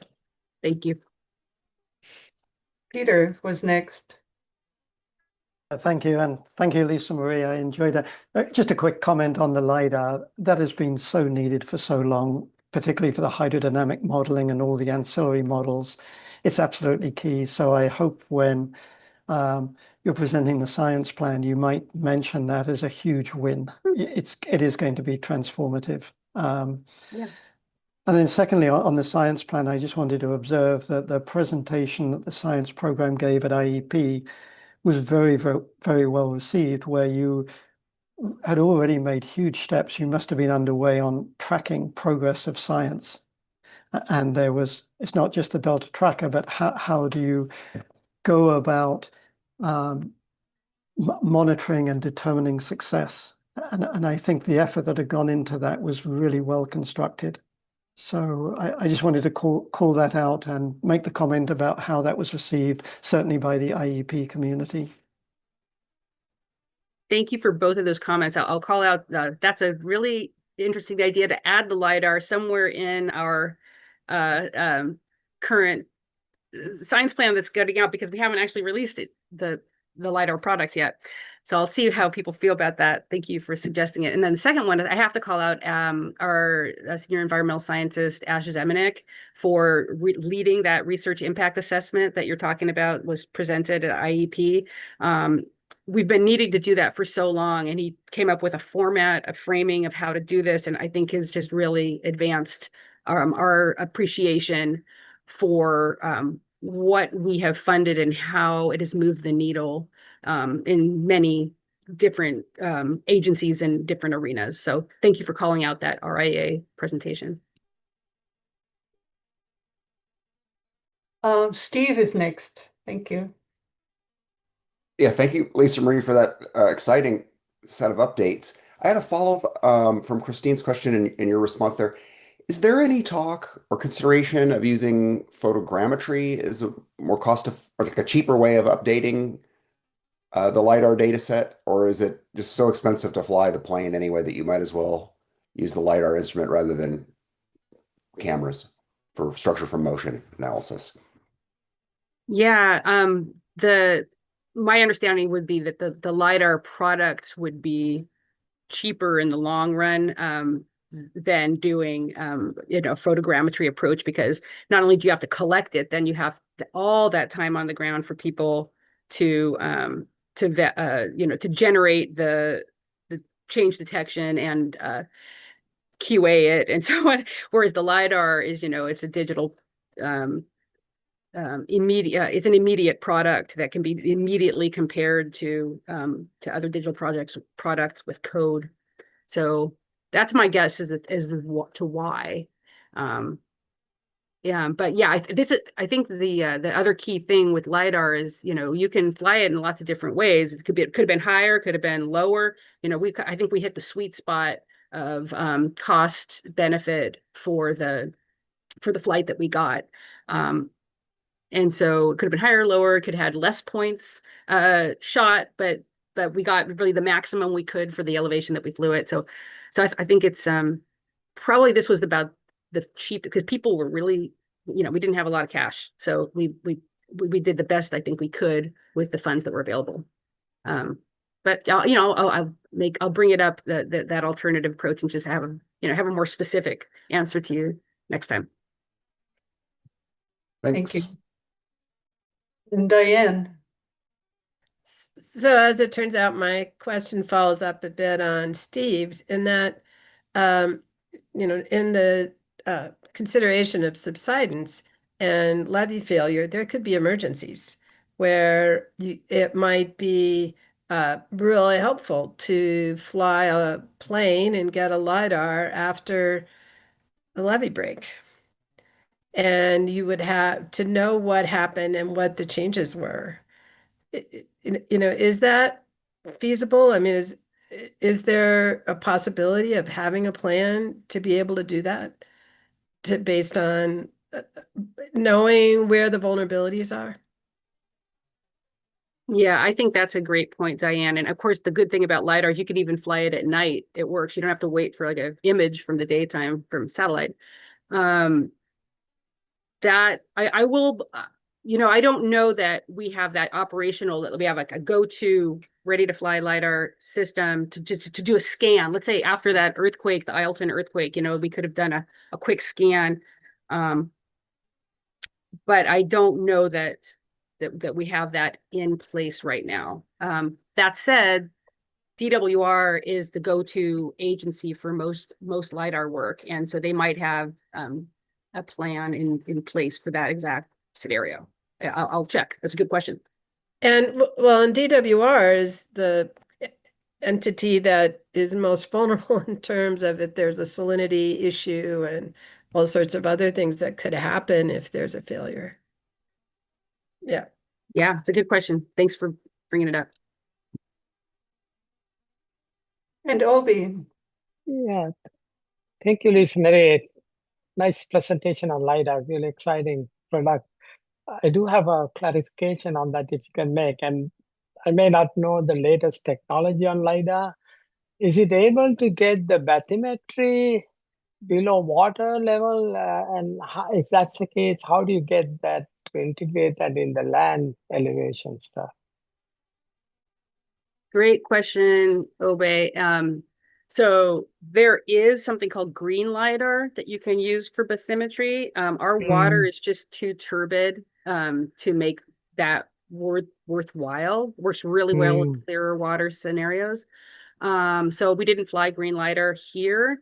I would say now that we've gotten the DEM, we've gotten the LiDAR on land, it's time to update the bathymetry with a sonar-based approach. And actually, there was a presentation at IEP on their sonar-based bathymetry updates. They still do it piece by piece, but that's how they do it. And every 6 years, sounds like they get an update of the whole Delta. Yeah, I saw that presentation. That sounded very exciting. Multi-beam sonar technology. I think maybe we can integrate that together. And also, I want to comment your response to, at least from my point of view, was very comprehensive, and thank you for addressing our comments on the Delta Science Fair. Thank you for your comments. They were incredibly useful. Thank you. Okay. I don't see any more raised hands. So a lot of excitement about the LiDAR maps, which really look cool. And thank you for going into depth on responding to our comments. And telling us how you integrated those. That's great. Thank you, Lisa Marie. Do we have any public comments, Edmund? There are no public comments. Okay. Well, in that case, we move on to agenda item 5, which is a discussion of the summary of the Emerging Climate Science Symposium. Just some background first. Last September, the Delta ISB hosted a hybrid symposium as part of its public meeting that brought together over 250 scientists, practitioners, and decision makers to assess the latest climate science and its implications for the Sacramento-San Joaquin Delta. Over the past few months, the Delta ISB has been working on a summary of key highlights, and the draft was released just before our March meeting. Written comments, just as a reminder, will be due April 6th, which is soon, next week. We have some time now for the ISP members to provide oral comments or questions to help with finalizing the draft. So if you have any comments or questions right now, please raise your hand. Oh, and I would like to hand over to Obi to lead the discussion. Yeah, thank you, Inga. Thank you. We received some comments, and by the way, this was written jointly by me and Anna Michalek and also Lisa Ranger with the help of staff. And staff provided some useful comments, and we wanted to wait until we hear from the full board to, address all the comments together. And if it requires rewriting, I feel like we will do that. And so we welcome any useful comments from other board members. So anyway, that's my short introduction. So we'll listen. We have a few raised hands. Yeah, Dan, I think was first. Go ahead, Dan.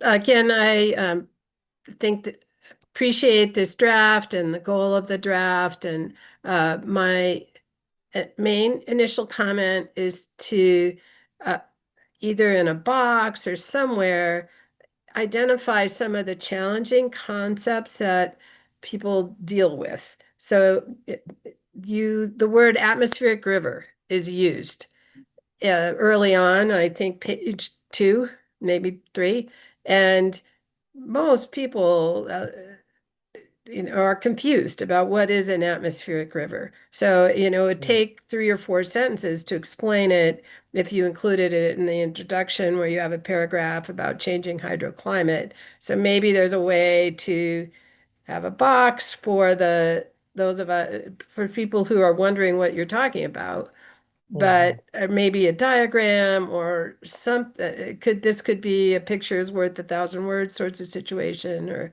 whatever, but there are some challenging ideas here as the public struggles to think with that climate change is more than changing temperature, which was one of your themes. But yeah, so that's my main comment. But again, thank you for this report. Thank you, Dan. I think I see Tanya next. Can I quickly respond to Diane? Obe? Go for it. Yeah, go ahead, Dan. Yeah, so I really like that comment. We could certainly define terms as we go. Another option is we could have maybe at the end just a list of terms and definitions. I'm not sure if you have an opinion about those 2 options. Well, again, atmospheric river is a challenging concept. So I don't know that a one-line definition that's too technical would be I know you guys can figure it out, but I see this as a way to enhance the usefulness of this document. And the very successful symposium is to have a way either at the end or a box or however to make it highly accessible to all the interested parties. Thank you. Thank you. Tanya, Yeah, thank you so much, Obe and Anna and I think Lisa, I don't know, whoever, Obe, yeah, Lisa. staff, everyone. Yeah, Lisa, all the people that contributed to getting this pulled together because it's a really nice draft. I had a couple little comments on some concepts that I thought could also be better defined. So I kind of like Diane's suggestion of maybe drawing out some of those important concepts that, whether it's in a box or an appendix or as you go, but those were pretty minor. And I made some comments directly in the draft Right. on the box file. The other two things that I suggested would be maybe include a one-page executive summary if possible. It'd be nice to just have something that, you know, for those folks who don't have time to dig into the full report, that they could have at least a high-level takeaway. And then if there's space, I think it would be helpful to just provide a couple sentences clarifying how the information that went into the report was distilled from the transcripts of the symposium and the presenters, and just kind of what the criteria were, or if there was some prioritization process of what needed to go in the report versus maybe what got left into the transcripts. Or if it was just, hey, we took them all and we tried to condense them and put them into a cohesive report. Whatever that process was, if we could just be explicit about that, I think that will be helpful for the reader. And I think that's it. But other than that, I think it looks really great. Yeah, thank you, Tanya. I saw your comments. I think that were very useful, so I appreciate that. Thank you. I see Inga next, and then Yeah, Kathleen. thank you. Yeah. I'd like to join Tanya and Diane in saying that, yeah, it was a really nice summary. And I must say, I especially like table 1. I mean, there's only one table, but because it's very concise and very, very nice to just, pick that out and look at it. I had a few suggestions, like Diane.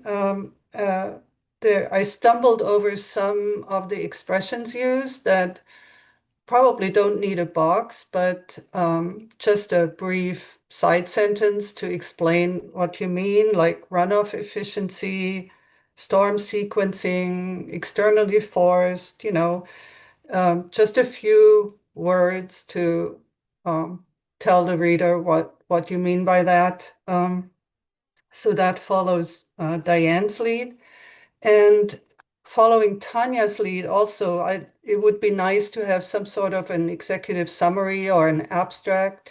And part of what's under the last chapter that's called Next Steps is actually conclusions. So I think the first 3 paragraphs of those next steps are not talking about next steps, but about, is more like a summary that could go into that executive summary. And it could be the whole document could be more reader friendly. I think if you called your subheadings something that kind of summarizes the main point. Like I just want to give an example. There's one chapter that says institutional and collaborative strategies. And if possible, if you would call that collaboration and monitoring could strengthen adaptive management, for example. So it summarizes. I think it's just, at least as far as I'm concerned, that's easier for me to read. Yeah. That's pretty much all I have right now. Thank you, Inga. Kathleen, I think I see you next. Yeah, I just want to, well, 2 things, but I'll start by saying I think that it would be very advantageous to follow up with what Diane and other people have said with boxes up front, because if you put this information in an appendix, you're going to lose some fraction of the audience. They're just not going to go to the appendix. You know, you really need it up front at the time that they're looking at the beginning of the report. But I think the more important comment that I have to say is that I was really struck that the first section is extremely qualitative, whereas I think that whenever we say things like it becomes more intense or less frequent or higher or lower, we need to put in numbers that say how much we expect. And a lot of the times the speakers did have those numbers. And so including those numbers for the number of storms we might expect, how often, what do you mean by, clusters of atmospheric river? Do you mean a cluster in space? Do you mean a cluster in time? What does a cluster imply? So I think that putting in more quantitative information is really important. Thank you, Kathleen. I think we can improve that by bringing more specific information from the summaries of the presentation. So we'll go back and try to enhance that section. So yeah, thank you. I see Peter next. Can I just get a quick comment? Yeah, go ahead, Anna. I agree with the comment from Kathleen. I think then we just have to be careful because some of those more detailed or quantitative statements might depend on the study, or experts might disagree. And so then we just have to be careful to make it really clear that we're stating numbers based on those that were reported by the speakers at the workshop, rather than making it sound like we're making an absolute statement about facts that again might, reported numbers might vary between experts and publications. Absolutely. And I was going to suggest that you say that these are, summaries based on the talks by the speakers. So that way you avoid this and you avoid the need to include citations. Thank you. Peter?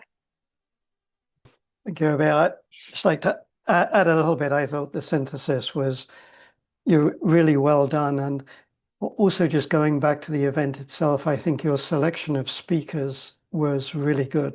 All of those presentations were very good. And I was struck, just taking a look at the recordings, what a nice baseline that creates. So that if in 5 or 10 years there's an update, that's a really nice place to go back, because some of those speakers might not be around. There was a really nice intergenerational, some of the rising superstars, but also the people that have been advising the state and federal agencies for the last 30 years. So I thought getting both of those perspectives just made the whole event very powerful.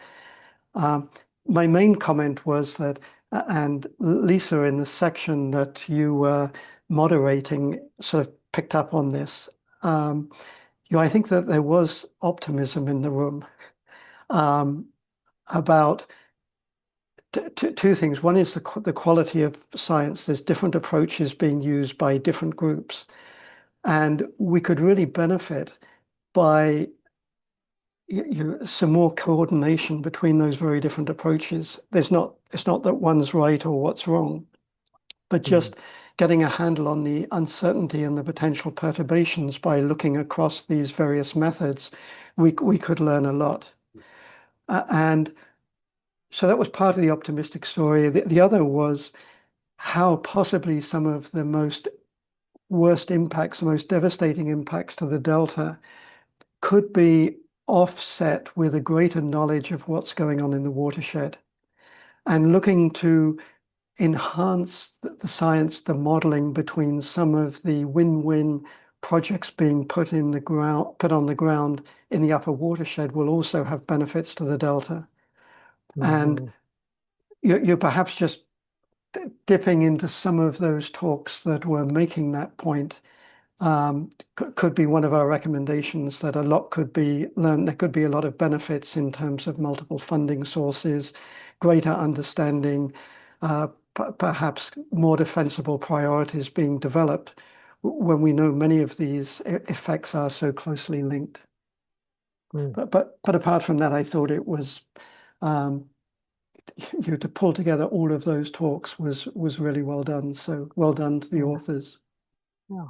Thank you, Peter. Very useful comments, and we'll try to incorporate, particularly the one about the upper watershed. I think Mike Dettinger was the one I think who mentioned that, but we will try to incorporate that.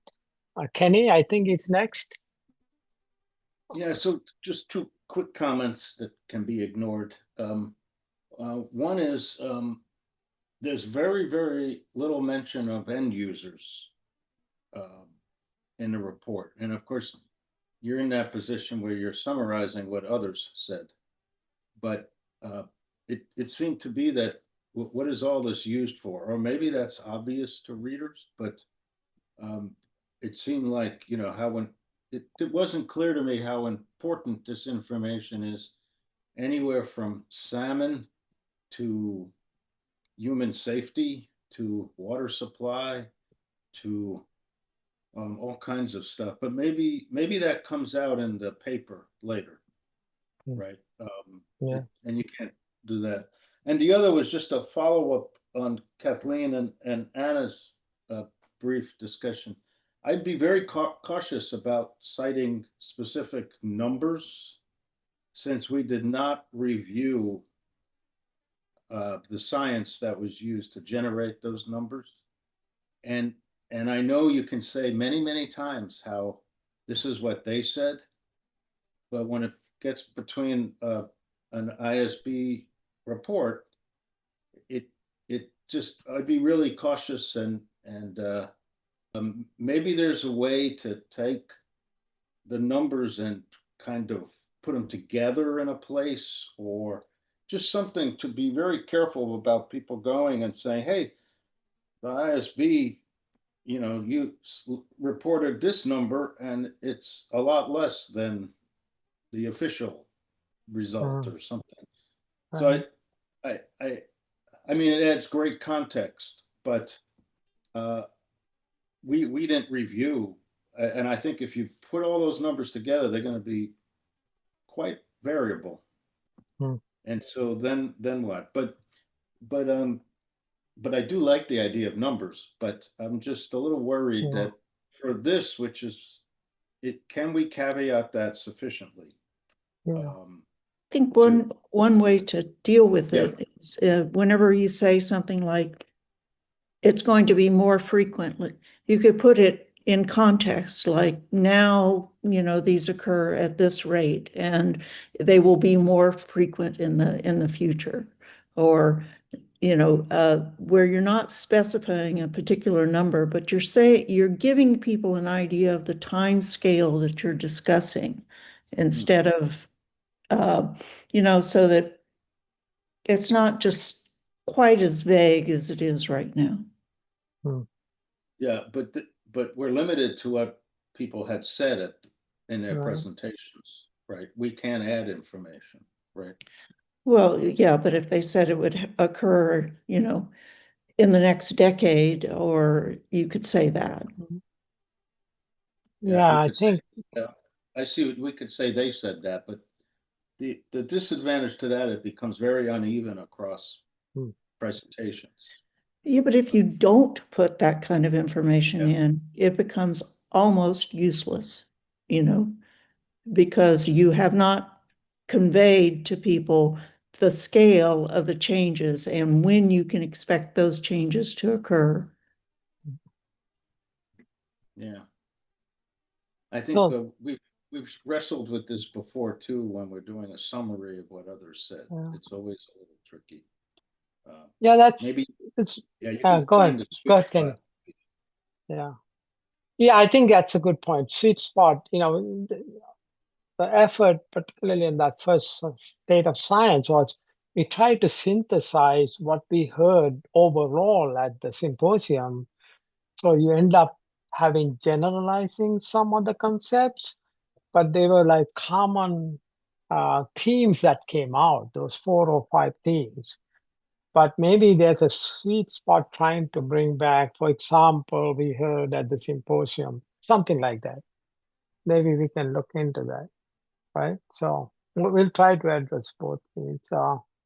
Yeah, Anna, go ahead. Maybe one more thought. I don't know if this is potentially a related discussion topic, but one of the things we talked about among the leads is that first section. So the state of the science section that comes before the new emergent science over the last 5 or 10 years and before the uncertainties, just that first state of the science section.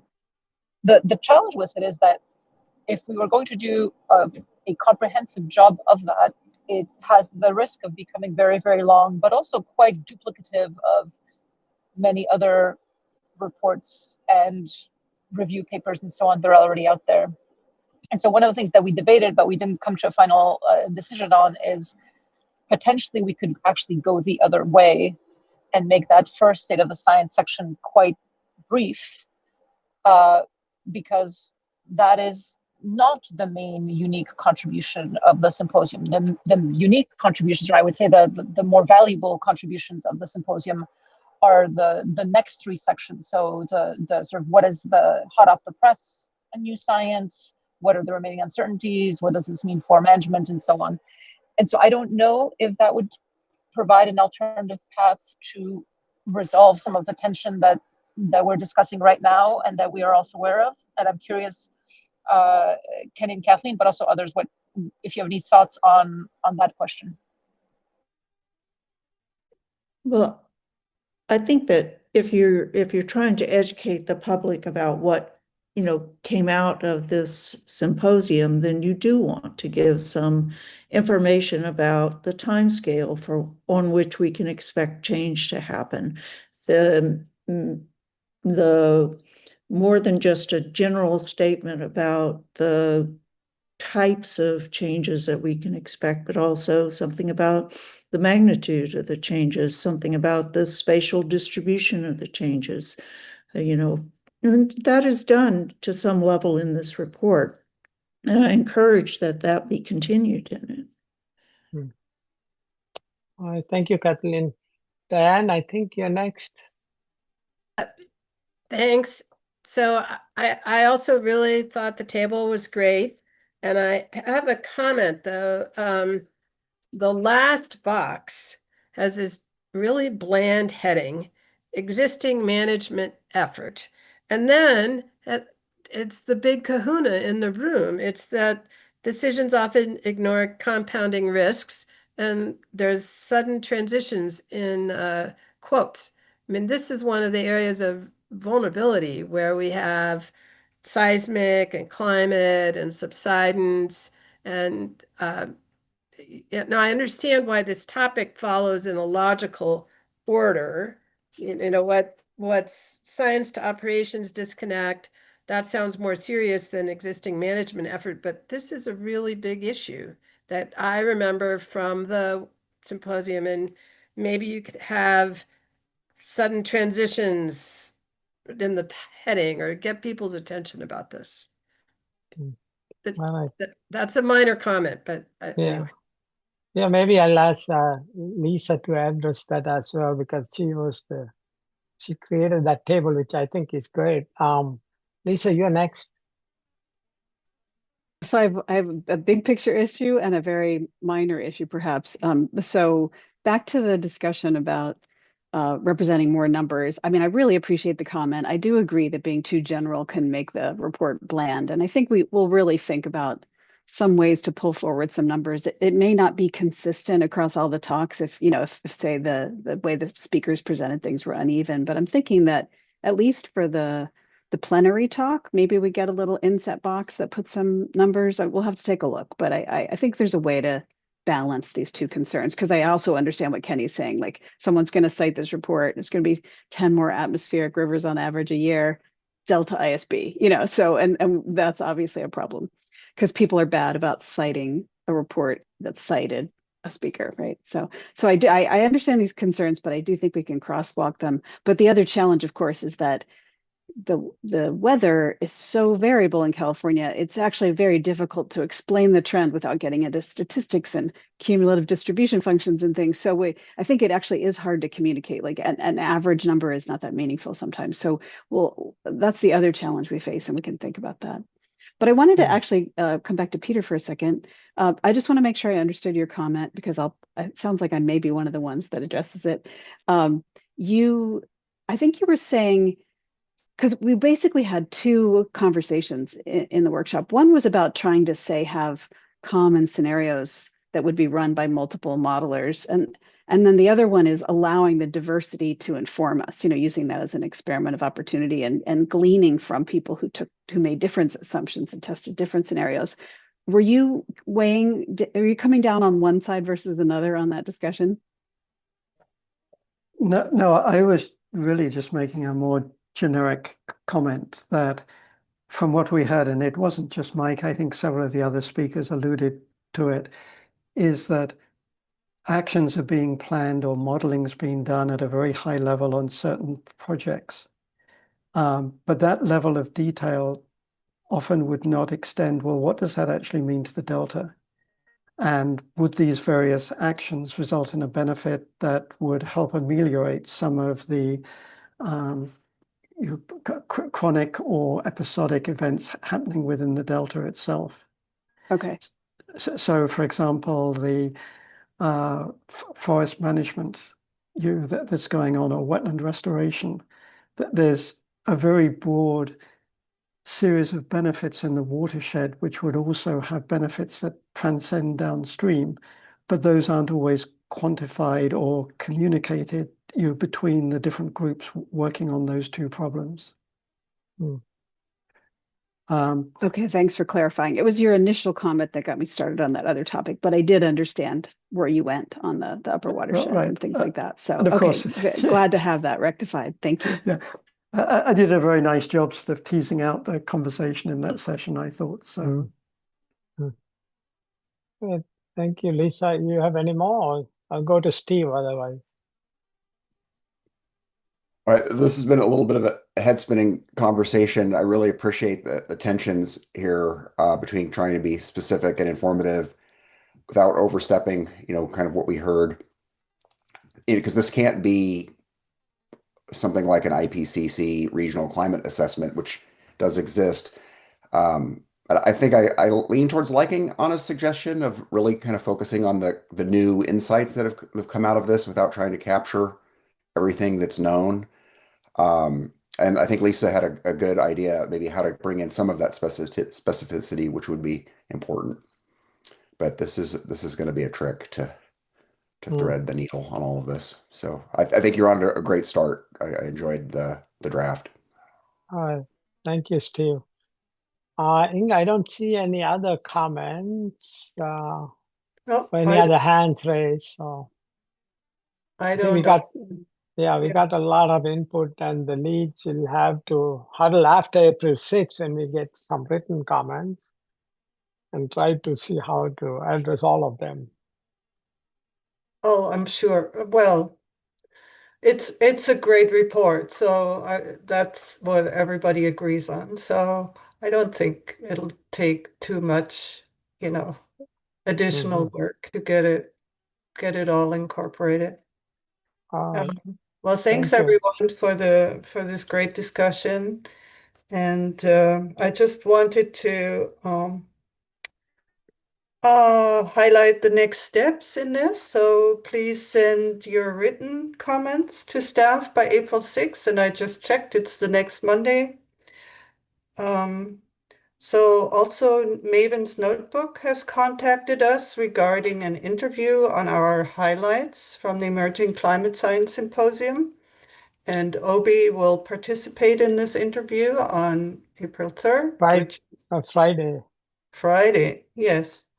So are there any public comments, Edmund?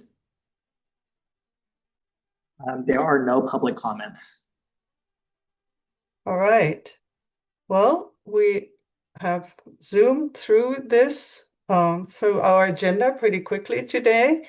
Are there any public comments for matters that are not on the agenda?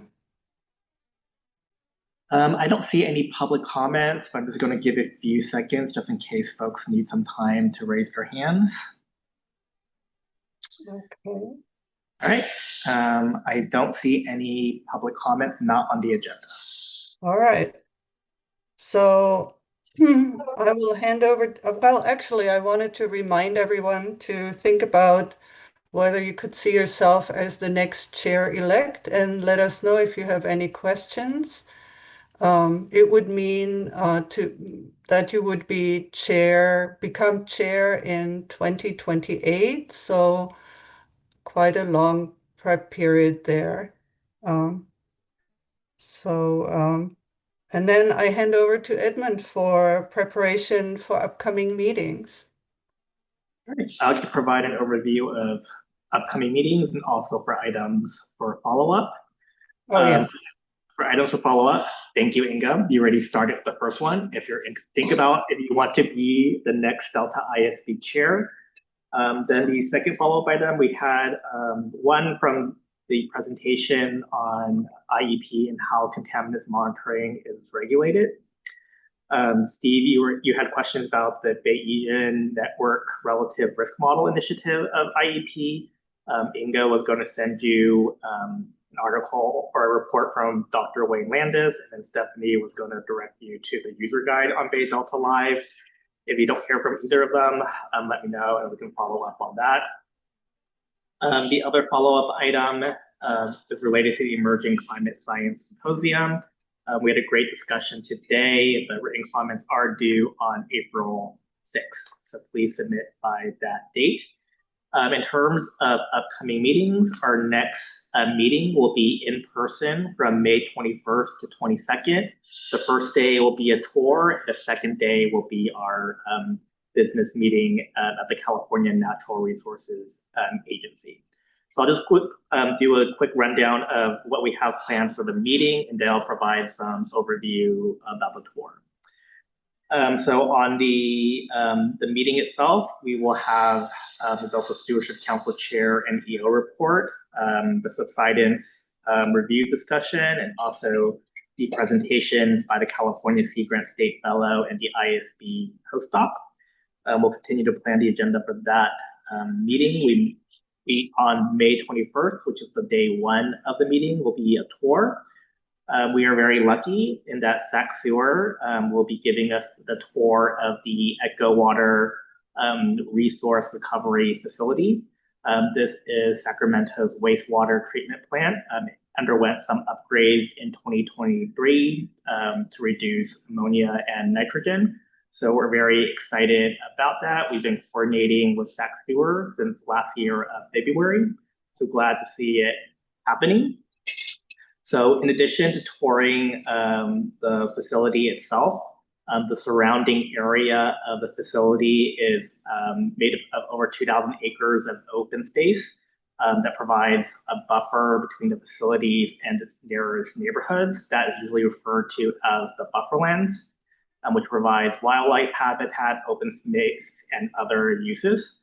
So we'll also be touring the bufferlands as well. We're going to be doing an announcement earlier about this tour because for security reasons, Sac Sewer will need the list of participants 3 weeks before the tour starts. So that is a requirement of Sac Sewer. So we're going to be doing some earlier outreach about this tour. And with that, I'll be happy to answer any questions. All right. Thank you. Thank you, Edmund, for that. And there are no public comments on this item. Okay, no more comments, and I don't see any raised hands. So thank you all for being here, and good to see you. And I adjourn the meeting. Thank you. Thank you. Thank you.